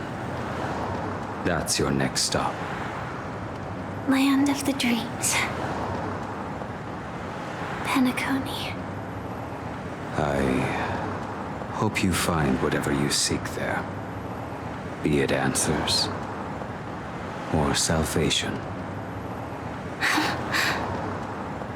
You mean my 3 deaths? Silverwolf told me about it. It's such a shame that it's not part of my script. Well, I want to live. I'm never afraid of death. The opposite of death is eternal life, and that's something I'll never desire. People die, and I am no exception. Death is like a script, a fate that cannot be defied.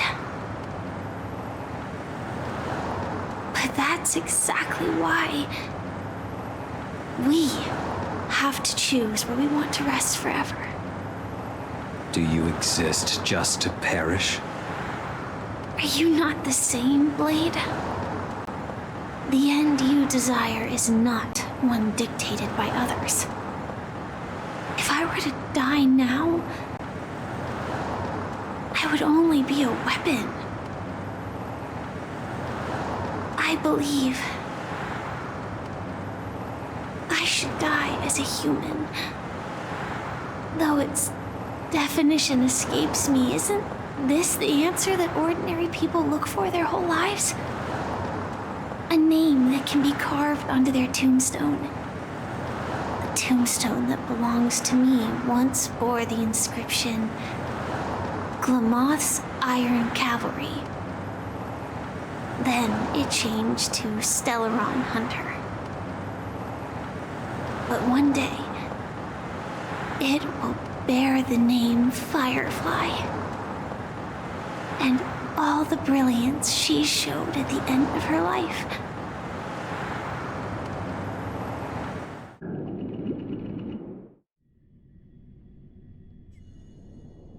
That's quite unexpected, old man. Who would have thought your crazy plan would actually work? Do all you nameless fools just act on a whim? I can sense that this false sweet dream is coming to an end. The Nameless may be young, but they had the ability to achieve this goal. Just like you did in your time. It's a shame you won't be able to see it firsthand. Maybe I won't either. Once something fictional is seen through, it ceases to exist. Yeah, not just those Nameless. Even Mr. Wings is just like you. Stubborn, won't listen or give up, no matter what. Well, fate is unpredictable, I guess. If we weren't bound by those cursed paths, maybe we could have had some good talks. But in the end, we managed to do it. And now we can find solace. Remember how those idiots cursed us?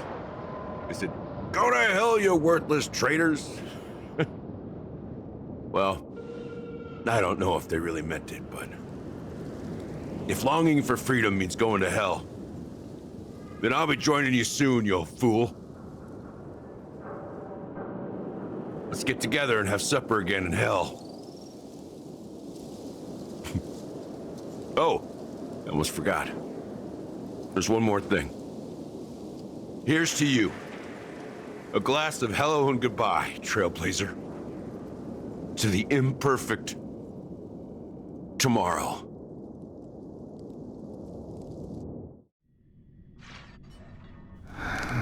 It's warm here, isn't it? You're lucky to have found shelter from the rain. Let alone fresh berries in this desolate place. I was just following the scent of life. It's particularly strong in a place like this. It's a shame these berries don't have much flavor. Seriously? In case you didn't know, this fruit is pretty juicy. The only downside is that when you chew it, it becomes extremely spicy.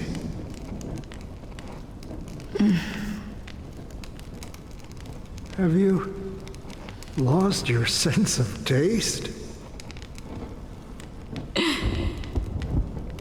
I can still taste certain things, like a faint sweetness. Before coming here, I stopped by a place called Orkron. It had barren cliffs and nights lit by bonfires. Burgundy snow would fall from the sky, and when it landed on my tongue, it tasted like raspberries. The flavor wasn't exactly sweet, but it left a lasting impression.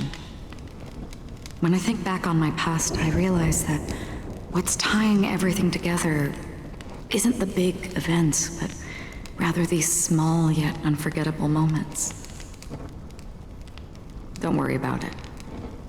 Losing oneself is a reality that every self-annihilator must face. At least I haven't completely lost my senses and memories yet.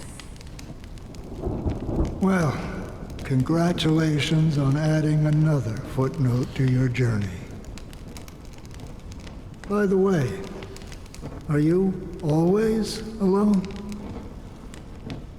No, I had a companion in Orkron. She's a short, nameless girl who aspired to explore IX. She always said she'd walk a path deeper and farther than Akavilis. Quite an ambition for such a small girl. So, what happened? She became stagnant water. Well,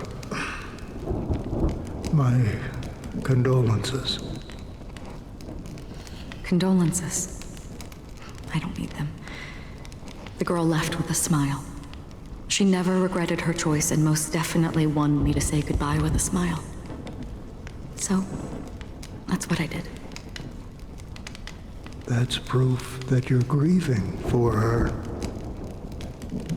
Or perhaps I'm just afraid. Afraid? I rarely sense that emotion from you. What do you fear?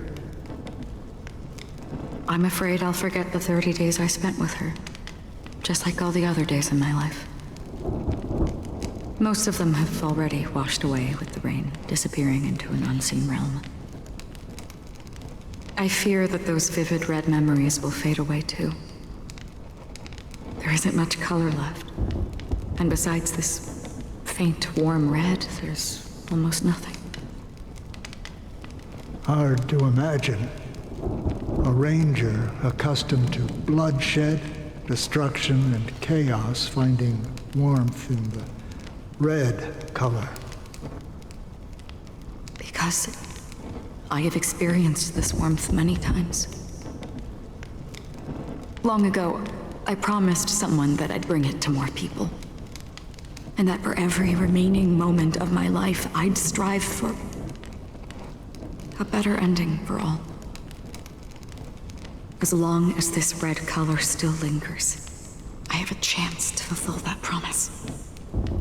It represents a burning fire, a blooming flower, the berries in this cave, and life itself, fleeting yet still dazzling. In the end, it will lead me beyond the horizon of existence. And on the other side, I will cut off nihility. The one blessed by the sleeping and shapeless is considering how to kill them. That's truly pure nihility. But you're right about one thing. After spending so much time near this stagnant water, only when I look at this vibrant red fire do I realize that I'm still alive. When will this rain ever stop? Perhaps when the sorrows of the departed have finally quieted down, the sky will clear up.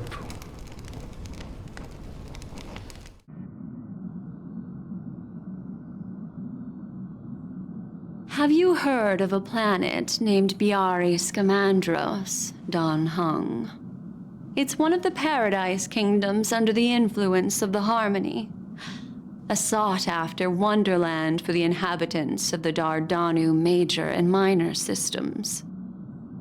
Half an Amber era ago, the family held an unprecedented festival there. And after that, everyone on the planet became part of the family. Do you think the same thing will happen on Penacony? Yes. Or how else can we explain it? The family deliberately used the Watchmaker's invitation to keep all the Pathstriders here, but banished the Emanator of the Nihility. Because of the Nihility, I'm rarely affected by the power of other paths, but somehow I can unconsciously infiltrate them. Maybe that's the risk they're trying to avoid. I would disagree. Biari Scamandros is not part of the credit system or connected to the Silver Rail. It's nothing more than a remote civilization sheltered by the Harmony. But Penacony is different. If the family messes with Penacony, that would be like declaring war on almost half of the factions in the cosmos. They have no reason to do that. No, they don't.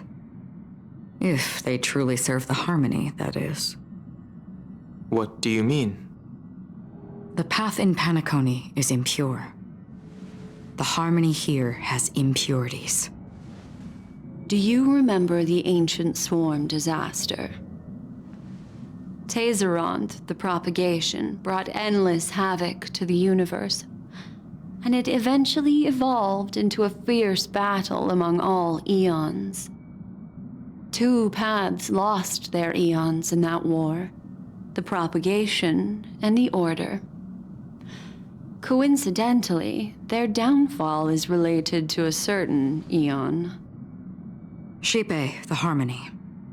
Legend has it that they participated in the crusade against the Imperator Insectorum and devoured Anna the Order for unknown reasons.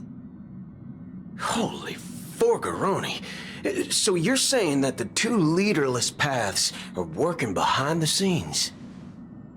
But I don't see any descendants of the propagation in Penacony.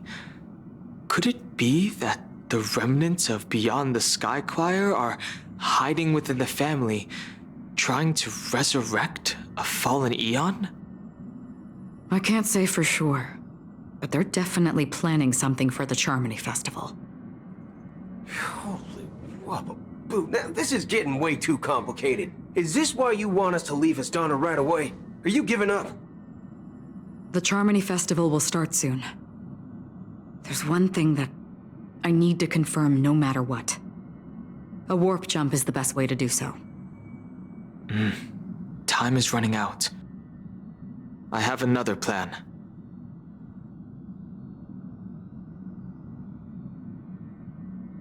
Hold on.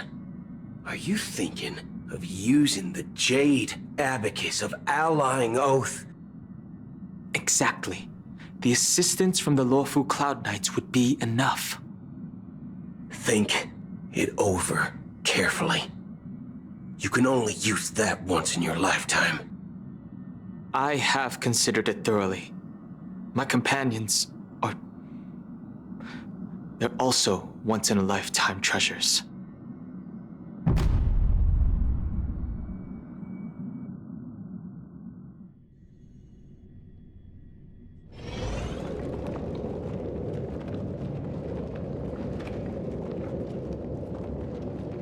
Are you the only one here, my child? The Nameless is quite the diplomat. Our secrets have spread like wildfire within the family. And IPC starships are gathering towards Astana.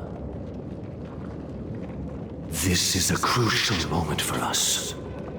So, where is the Chosen One who harmonizes the varied sounds?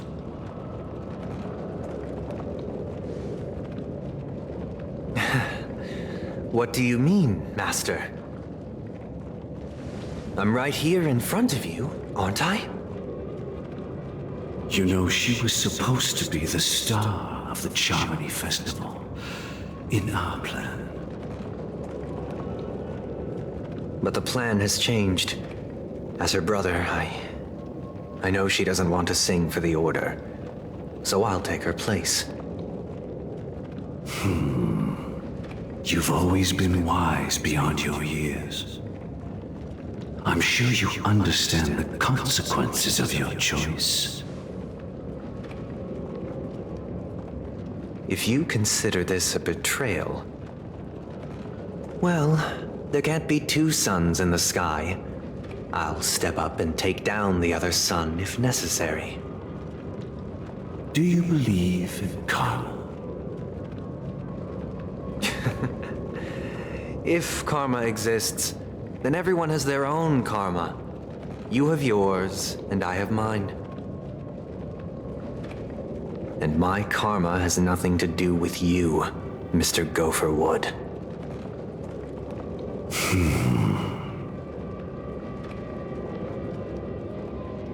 All right.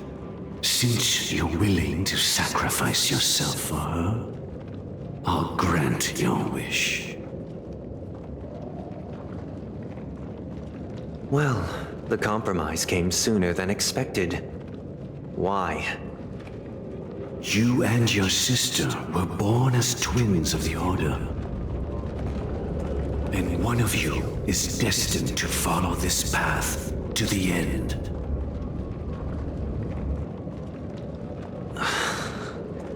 Is this part of your plan? Of course. You're still as clever as you were when you were a child. The opening is near. Go, my child. Seize the power of the harmony and reveal your karma. I have one final question, Master. Why did you choose to bring the Order to Penacony? Wouldn't it have been better to choose a desperate world instead of a city filled with hope and dreams? Why? It's for justice, my child. If we lose justice in our hearts, we'll make the same mistake as the Harmony did. So, it's not you who manipulates the dreamscape with the Stellaron, but... Well, that's where our conversation ends. Go ahead. The 107,336 souls of the Oak family have dreamed of this moment too many times.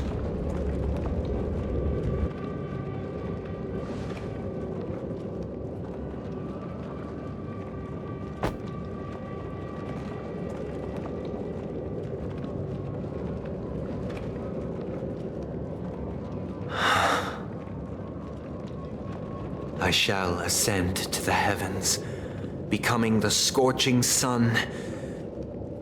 Bathed in my light, my people shall flourish, while all evil shall be eradicated.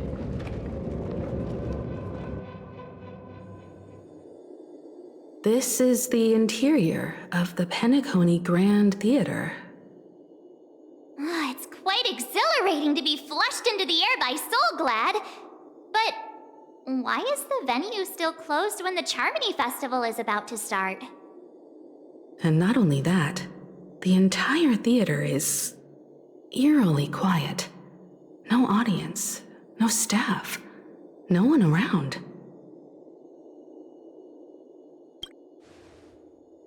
Even if we're late, a grand theater like this shouldn't be completely empty. Let's explore around. Be careful, everyone.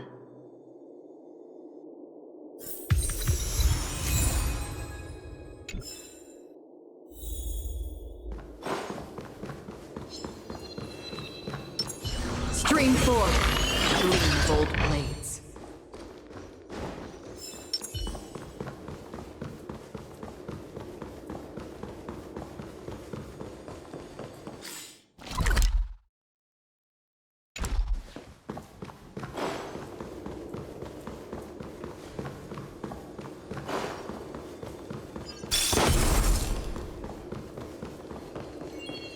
Gosh, the atmosphere here is so creepy and unsettling.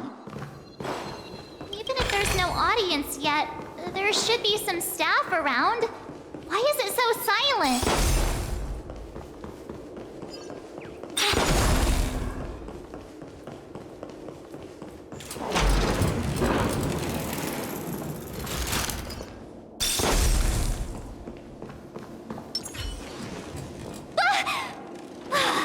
Yikes! They scared the life out of me! Why are there so many puppets at the ticket office?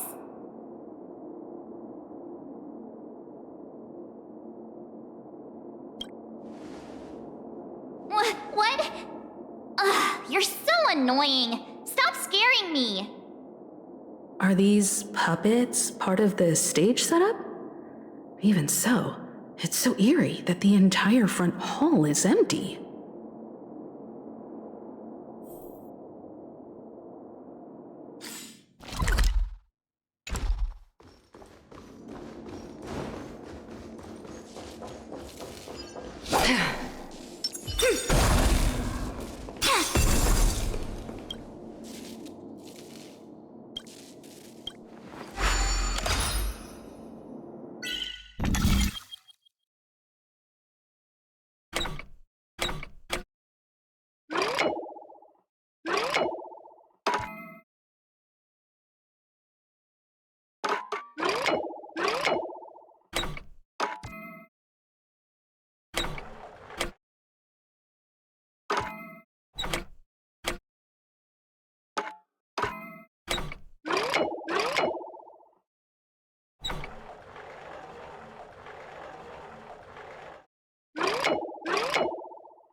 Ah, we're in the right place, right? There's no other grand theater in the dreamscape. So Sunday's messing with us? He said we'd have a final showdown on the stage, but why is there no one here? My apologies for the delay, March 7th. You scared me! Where are you now? I'm waiting for you behind the curtain. Following the Asdana tradition, I invite you to enjoy a stage play in 3 acts before the festival begins. History is a mirror reflecting the universe's true essence. Let's use this opportunity to delve into the rich history of Penacony and the eons. Within it, naturally, the future takes shape. Let us commence with the dawning of the world. After the Dusk Wars, darkness veiled the sky, and chaos consumed the earth. Enna the Order emerged, destined to restore all existence. That marked the first day.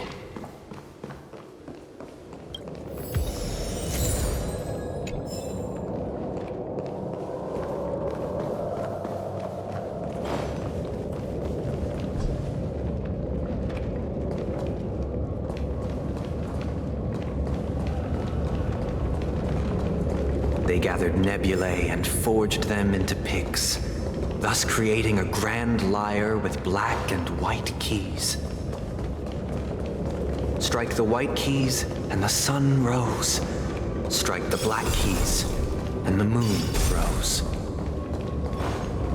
And so, the cycle of day and night arose. That marked the second day.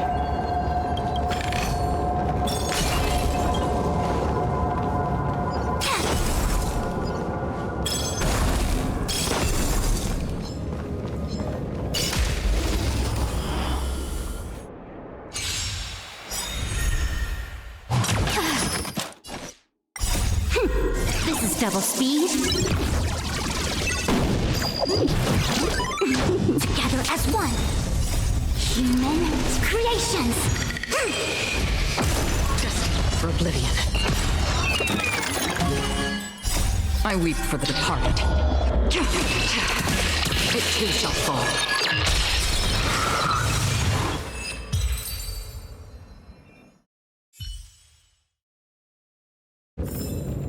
All things shift in divination.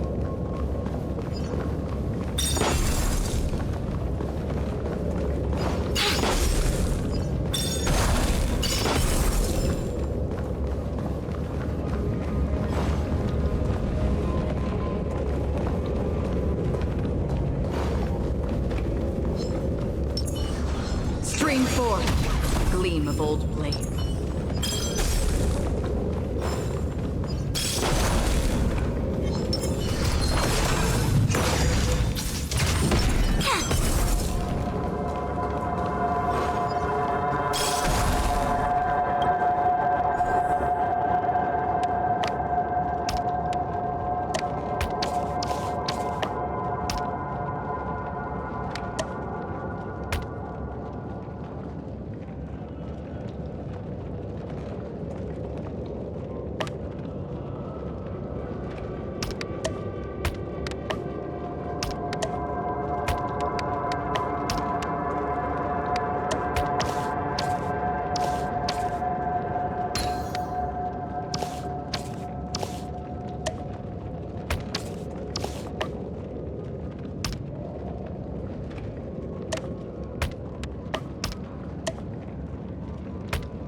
divined.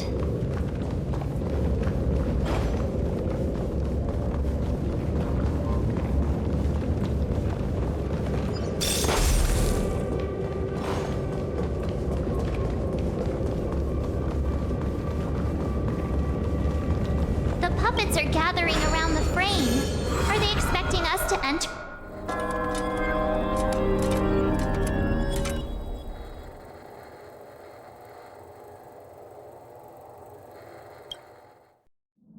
Where are we now?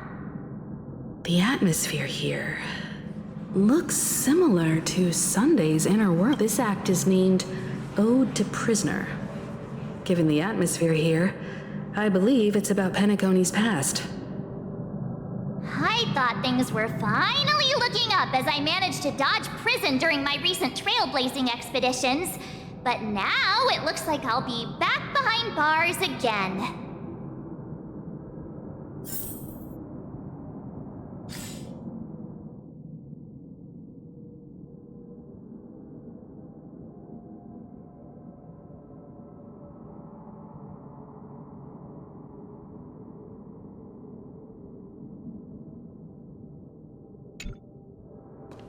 I genuinely wish to avoid a violent clash with my esteemed guests from afar.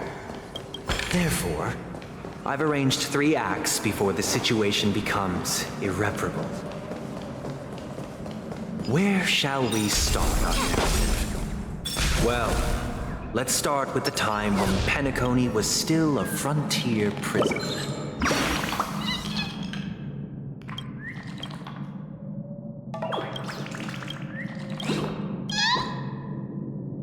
Shall we start our narrative? Well, let's start with the time when Penacony was still a frontier prison.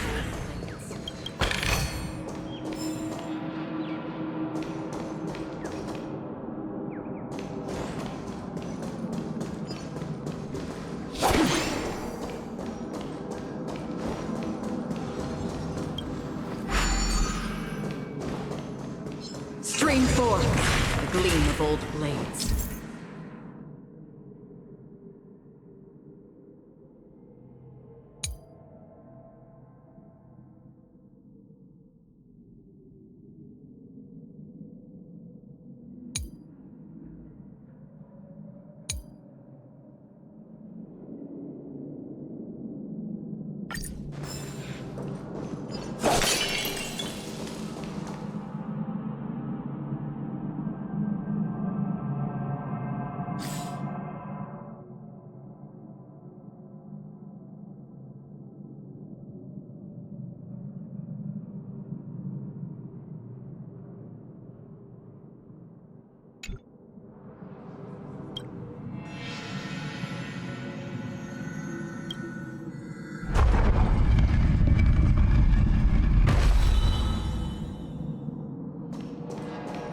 This place In 2147 AE, a prisoner named Hanunu ignited a struggle for liberty and emerged triumphant. IPC referred to it as the War of the Frontier, while the Asdanians dubbed it the War of Independence.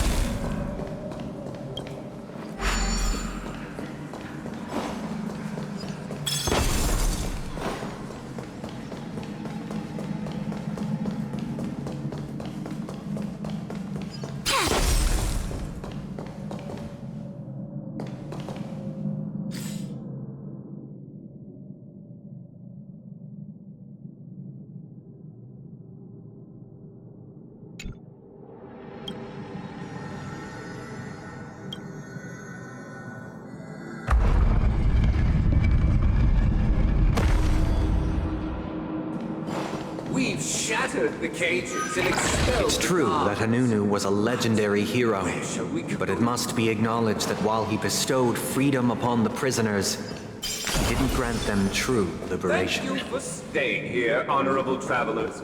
The 3 nameless stayed on the planet, endeavoring to spread the tenets of Trailblaze throughout the frontier prison.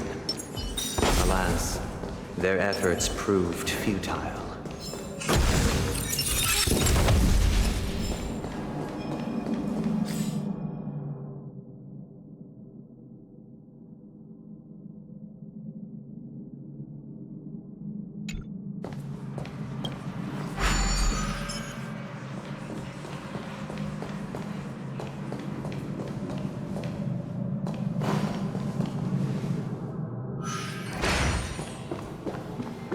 Let's build another prison, not within the physical. Once again, as Donna was engulfed in war, this time the enemies originating from within. The prisoners remained prisoners for the rest of their lives, fighting for freedom rather than living for it.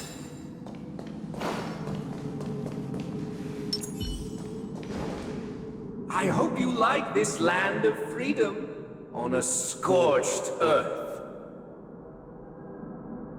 As you can see, their sentences have long ended, and the IPC guards have long been expelled. Yet, these prisoners remain enslaved, not by external forces, but by the confines of their own minds. Freedom permeates every corner, except fragile souls. It gives solace only to those who believe in its existence. Prisoners, this is my order. Learn the essence of freedom and teach your fellow prisoners to fight for their lives.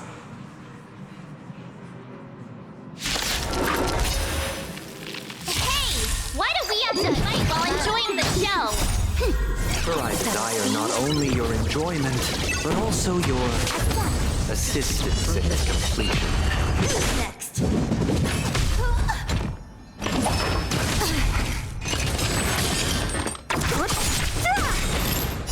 I weep for the departed.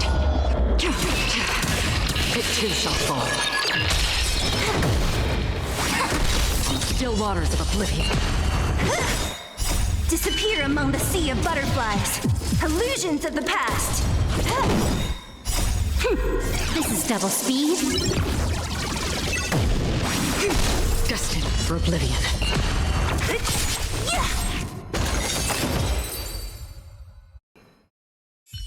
No one can restrain you anymore.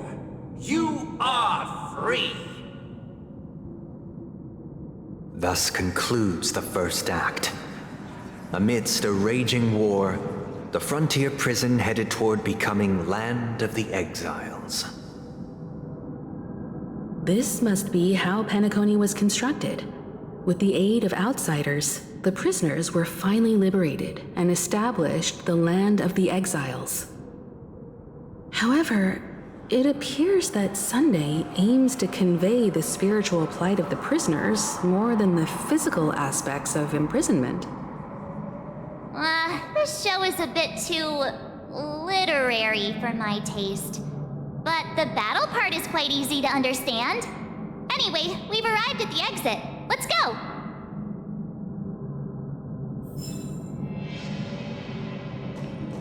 These puppets... Where are they guiding us this time?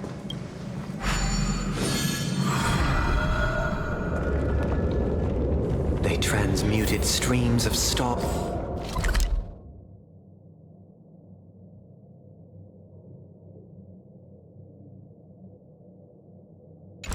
into inked nibs, creating symbols to be pronounced and counted.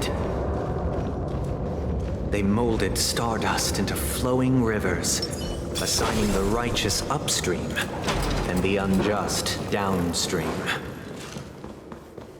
Thus, all things were marked, and the world learned to discern between good and evil. That marked the third and fourth days.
Ode to Fool. This must be the second act. The surroundings are different from before. The stage decorations look a bit tidier now.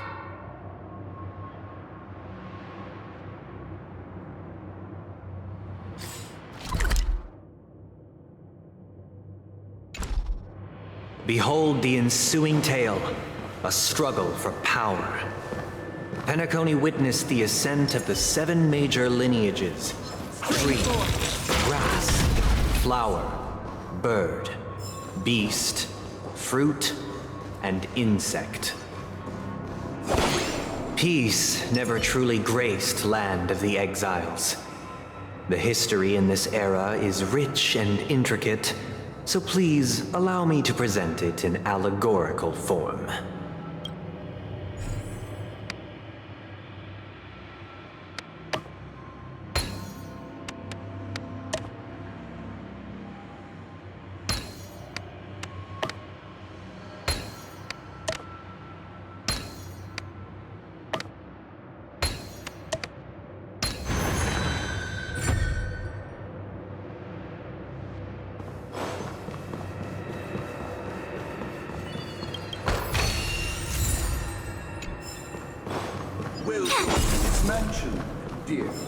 Land of the Exiles was in disarray, besieged by both internal and external perils.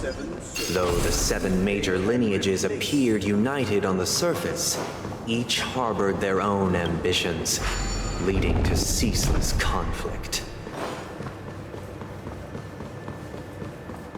My child, you did not serve the leader of the Alfalfa family sought to defect to the IPC, trading freedom for survival.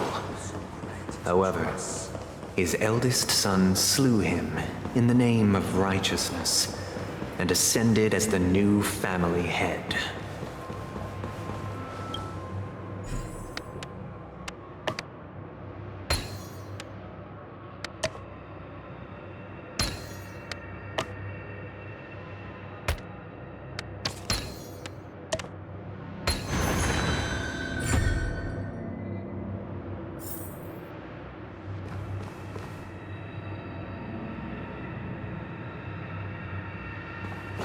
Accountant!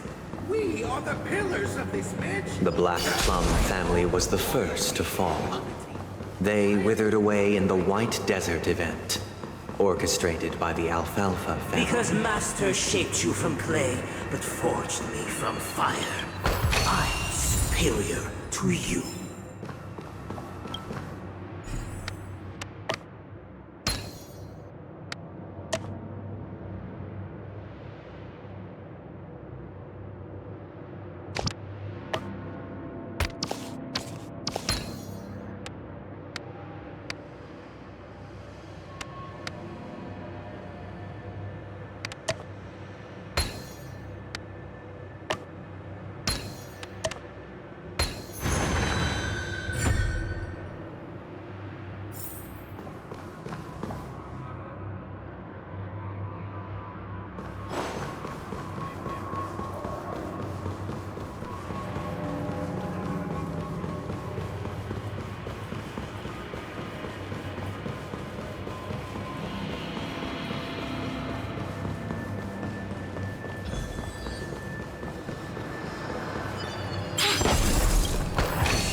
Only when Gopher Wood led the family to Land of the Exiles and earned recognition from all 5 major lineages did Penacony earn its new name. Dear outsider, I beseech your aid in purging this mansion of the poison spread by the lurking instigators. You want us to help you? What do you need? I wish they could regain their reason and cast away the shackles of hypocrisy. This is the second act. Looks like it's about Penacony's journey to becoming the Land of the Dreams. during which the family plays a crucial role. But this new master seems like a bad guy to me, don't you think? Perhaps this is the truth Sunday is trying to express, if you read between the lines. The Harmony changed Penacony just as the guards once did. Looks like we've gotta help those guys kneeling down over there calm down a bit, right?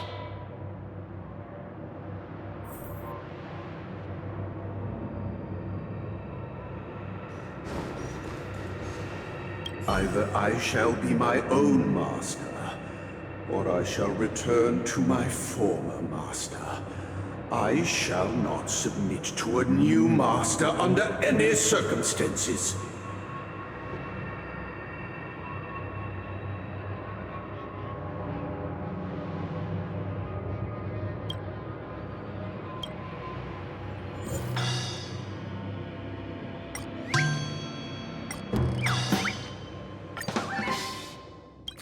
This puppet isn't responding at all.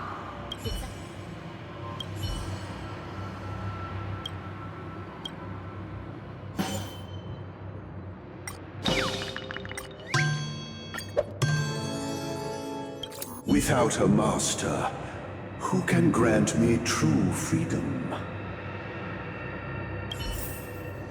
Master is no longer here. I thought I'd be free, but I'm not. Now, without my master's command, I'll have to seek guidance from the blind.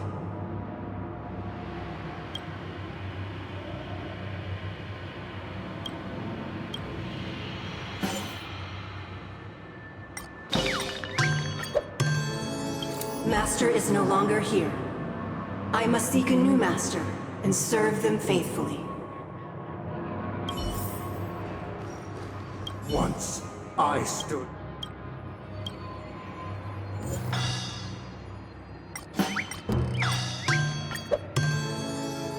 My former master has long departed. But why do I still fear the remnants of his creation?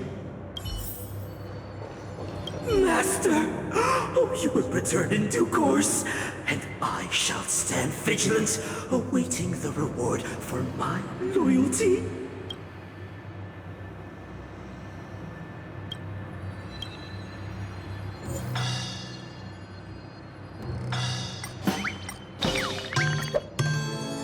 Master, now that you...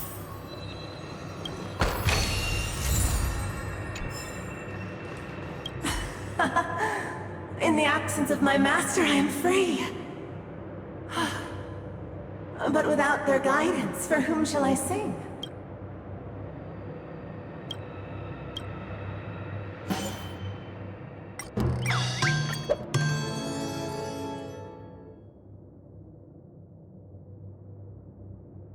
I shall sing for my new master, just as their noble voice once resonated throughout the cosmos. Thank you, dear outsiders. My servants have regained their sanity. Heed me, one and all. Your former master shall not return. It is through righteousness and unwavering support for one another that we shall attain true perfection. Cast aside the veils of hypocrisy and embrace one another. Get ready. Looks like another fight is about to begin.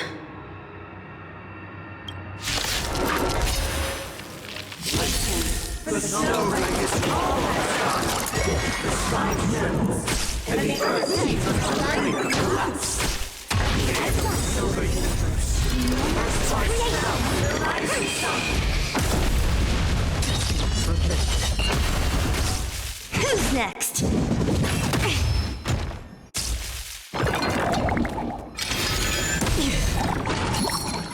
Yin and yang.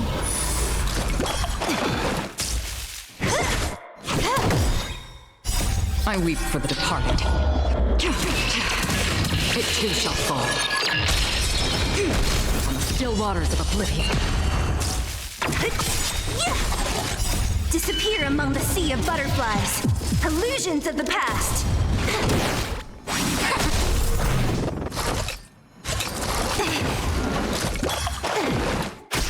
Destined for oblivion.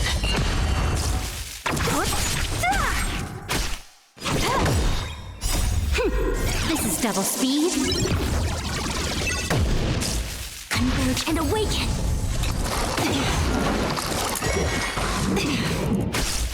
Still waters of oblivion. Who's next? Time for a buzz. Yin and yang. Human creations. Yin and yang. Destined for oblivion.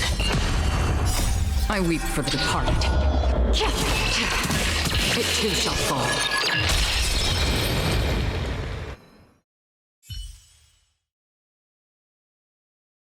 Alas, they remain but slaves till the very end, with the illusion of freedom. Thus concludes the second act. Amidst an illusory harmony, Land of the Exiles charted its course toward becoming the planet of festivities.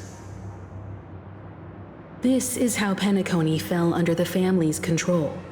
Since the arrival of the Harmony, the Land of the Exiles has undergone dramatic changes, not all of which have proven beneficial. This guy really loves dramatic scenes. Bet he comes from a whole lineage of stage performers.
Stream 4.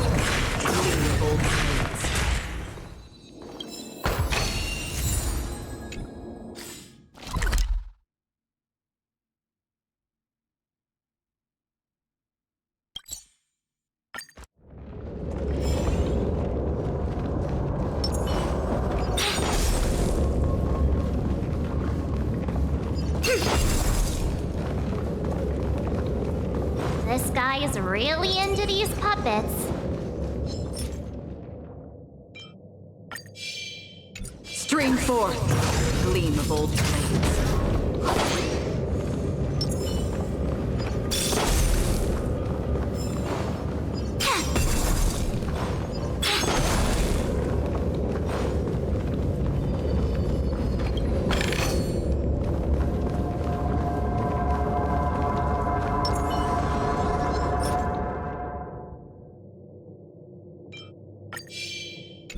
Stream 4.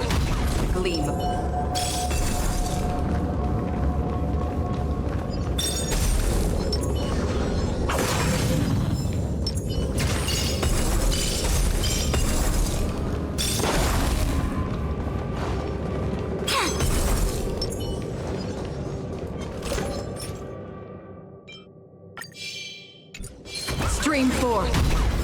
of old blades.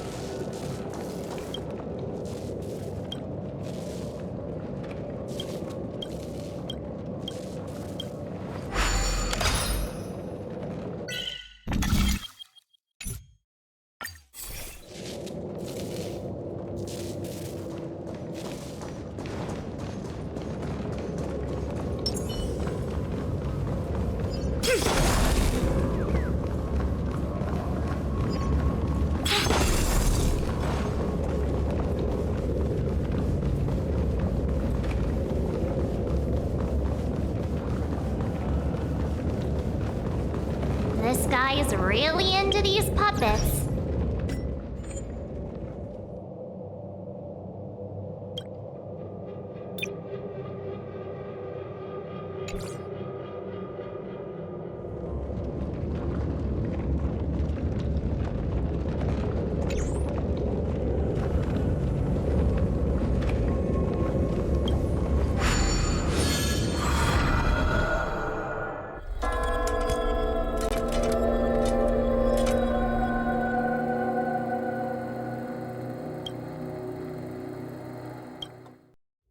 Oh, I get it now.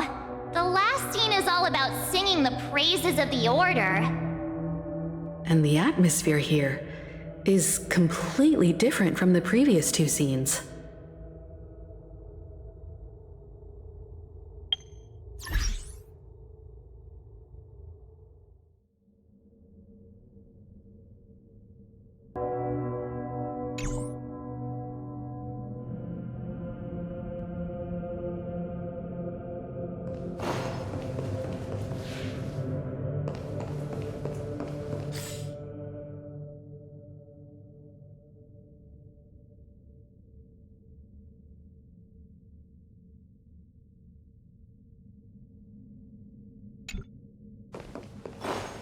This is the concluding act of this play. I have shown...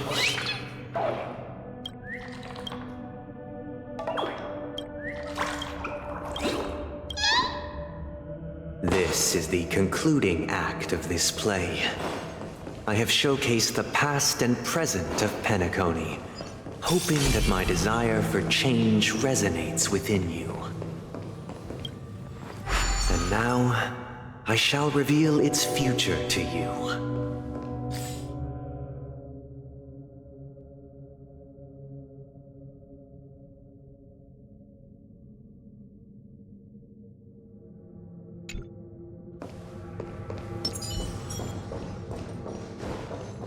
Stream 4. Responsibility for the people. It's the people back.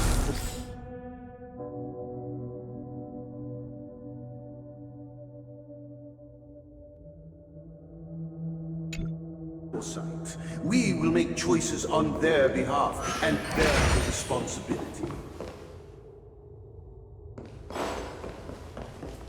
Without a king, who shall protect the weak and stand against the mighty? We shall support one another. Stream 4. The gleam of old and standing against the mighty.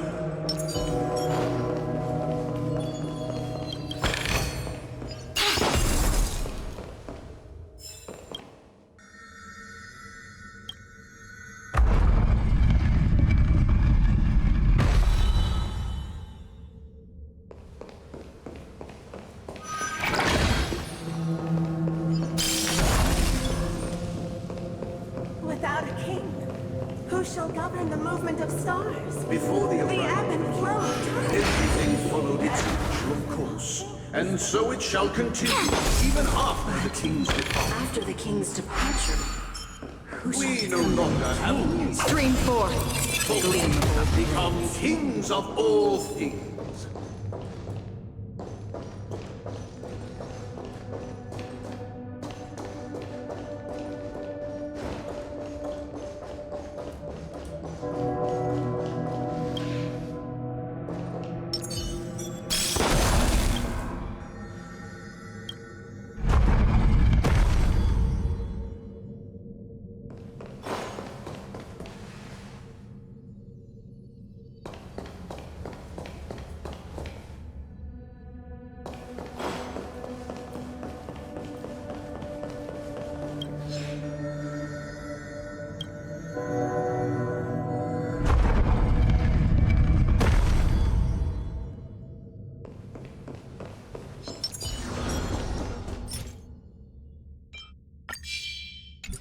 Stream forth the gleam of old blades.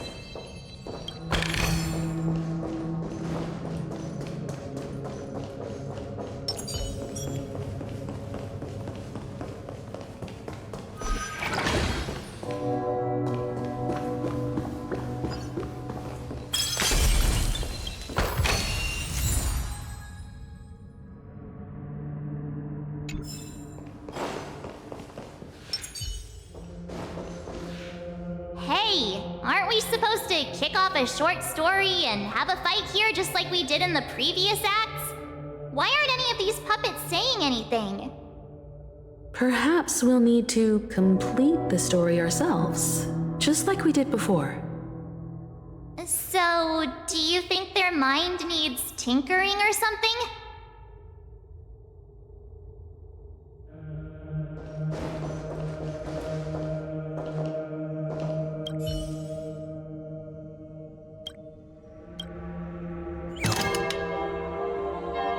Farewell, former king. We no longer have need for a king. How did it go? You can't change them? What does that mean? My apologies for my negligence. I forgot to inform you that the final part was scripted long ago. Let our previous king recount it to you. Now it is time for the final rite. Prepare for battle. Looks like we'll have to fight again. Descending from the infinite spiral staircase, I traverse towards it, measured steps. No need to remember or seek my existence.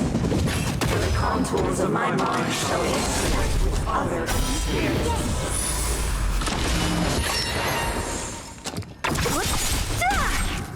Disappear among the sea of butterflies. Illusions of the past. This is double speed. I weep for the departed. It too shall fall. Destined for oblivion. Who's next?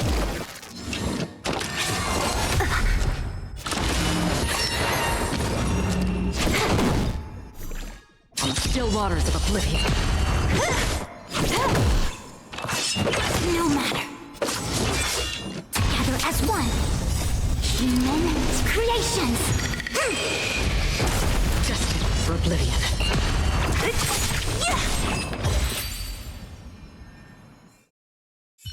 In the hushed expanse of a nocturnal reverie, I leave faint traces behind. No need to remember me, or to recall the essence of dreams.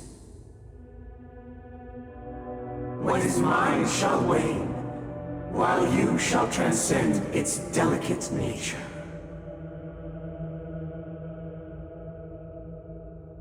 This is the final scene. It's much more straightforward. He wants to expel the Harmony and establish an empire based on the Order. Let's go. Once this stage play concludes, it'll be time for the main event, the Charmony Festival.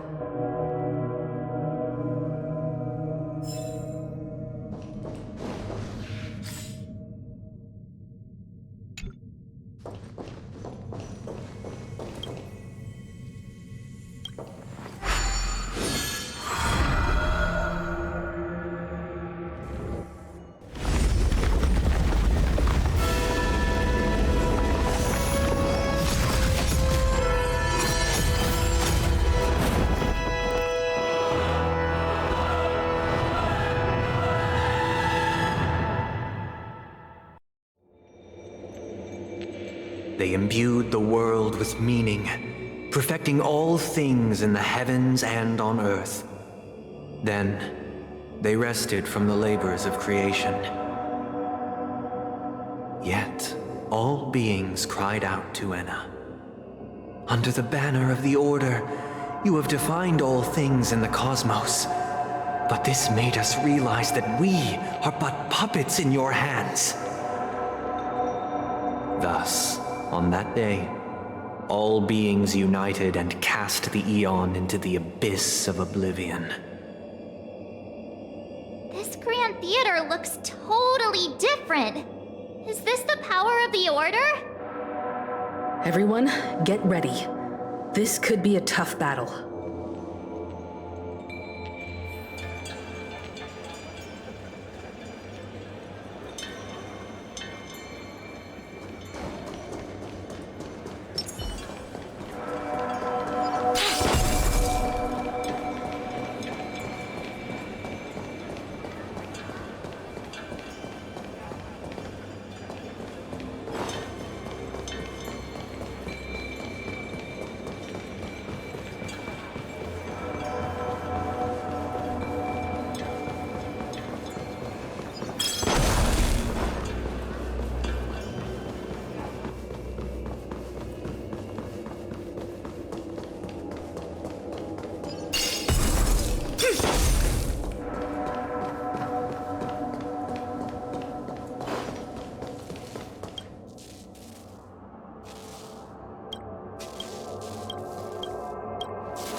That marked the seventh day. Cheers and chants reverberated in the hills.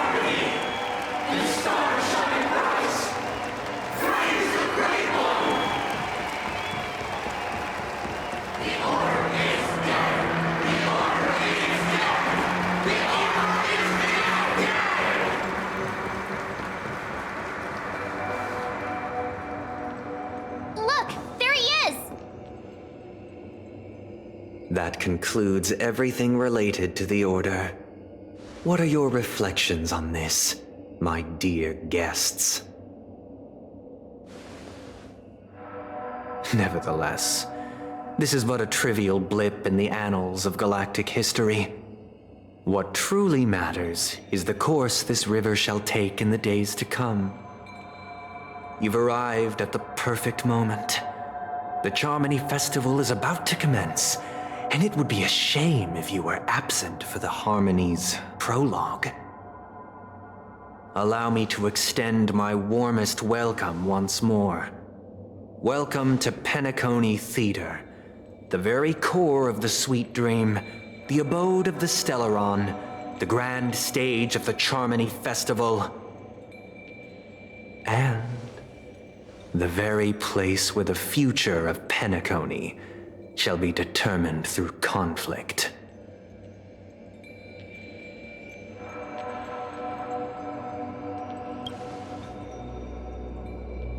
It hides behind the curtain, or rather, it is the theater itself. However, if you want to see it, you must display faith equal to its immense power. True goodness can only be achieved through faith. Allow me to point out that falling into a permanent slumber is not happiness, especially when those people are driven by someone else's will in their sleep. Do you still believe that the Order only seeks to control the universe as their puppet, Himeko? No matter how perfect your vision of paradise may be, a cage remains a cage.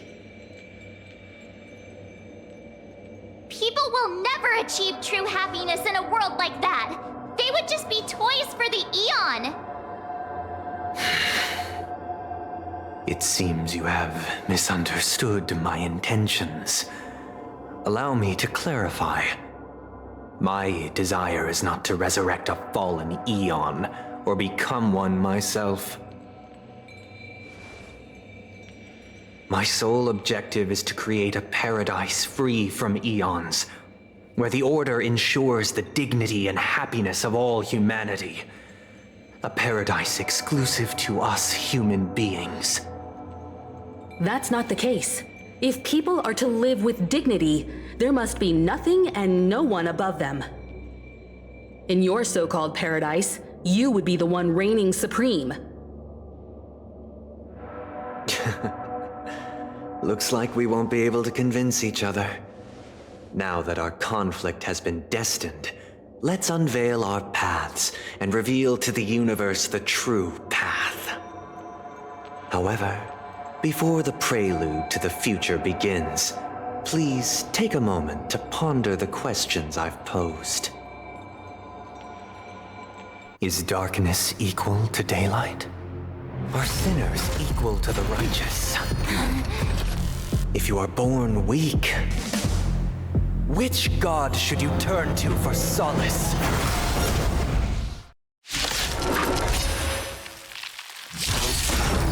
Tricky The Eon with great might.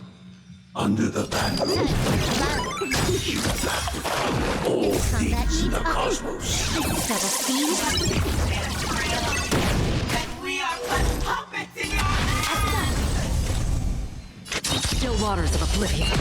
Don't mess with me. I'll free you from your chains. Disappear among the sea of butterflies. Illusions of the past. No matter. I weep for the departed.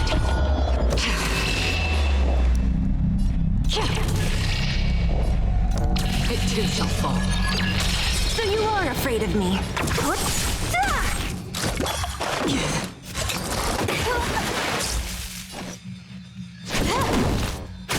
A quick divination. Converge and awaken.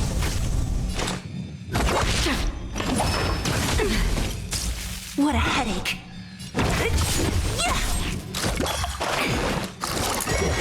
Again. Yin and yang. Together as one. All things in this human creations.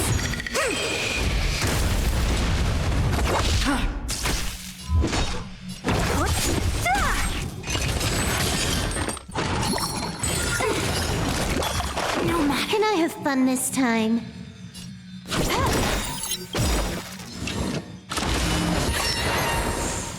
This combat needs optimizing. This is double speed.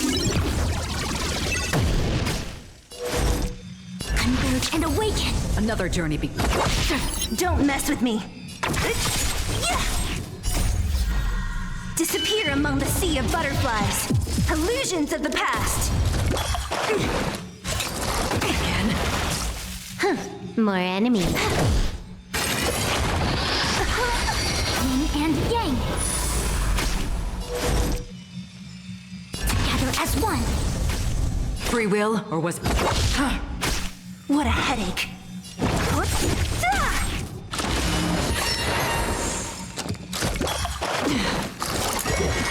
No matter. Can I have fun this time? Don't mess with me. All things in this world, human creations.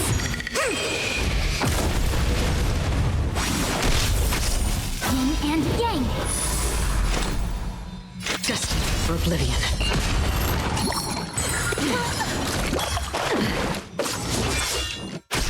You took the bait. This combat needs up. This is double speed. I weep for the departed.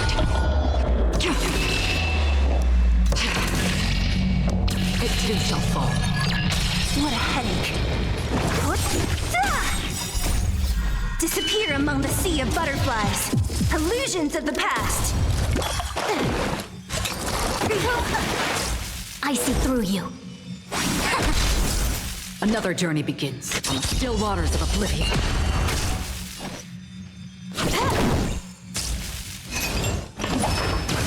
Only a scratch.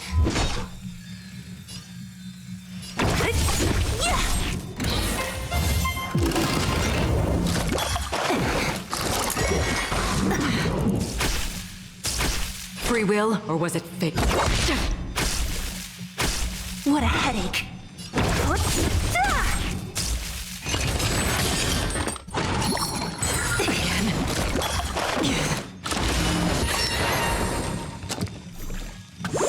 A quick divination.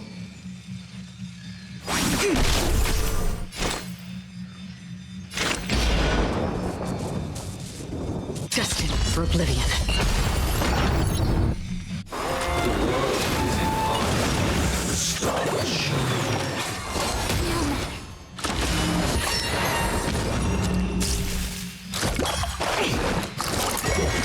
Again.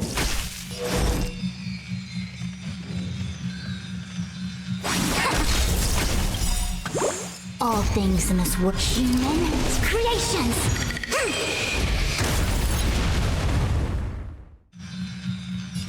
Time for a buzz. All will eventually. This combat needs up. This is double speed.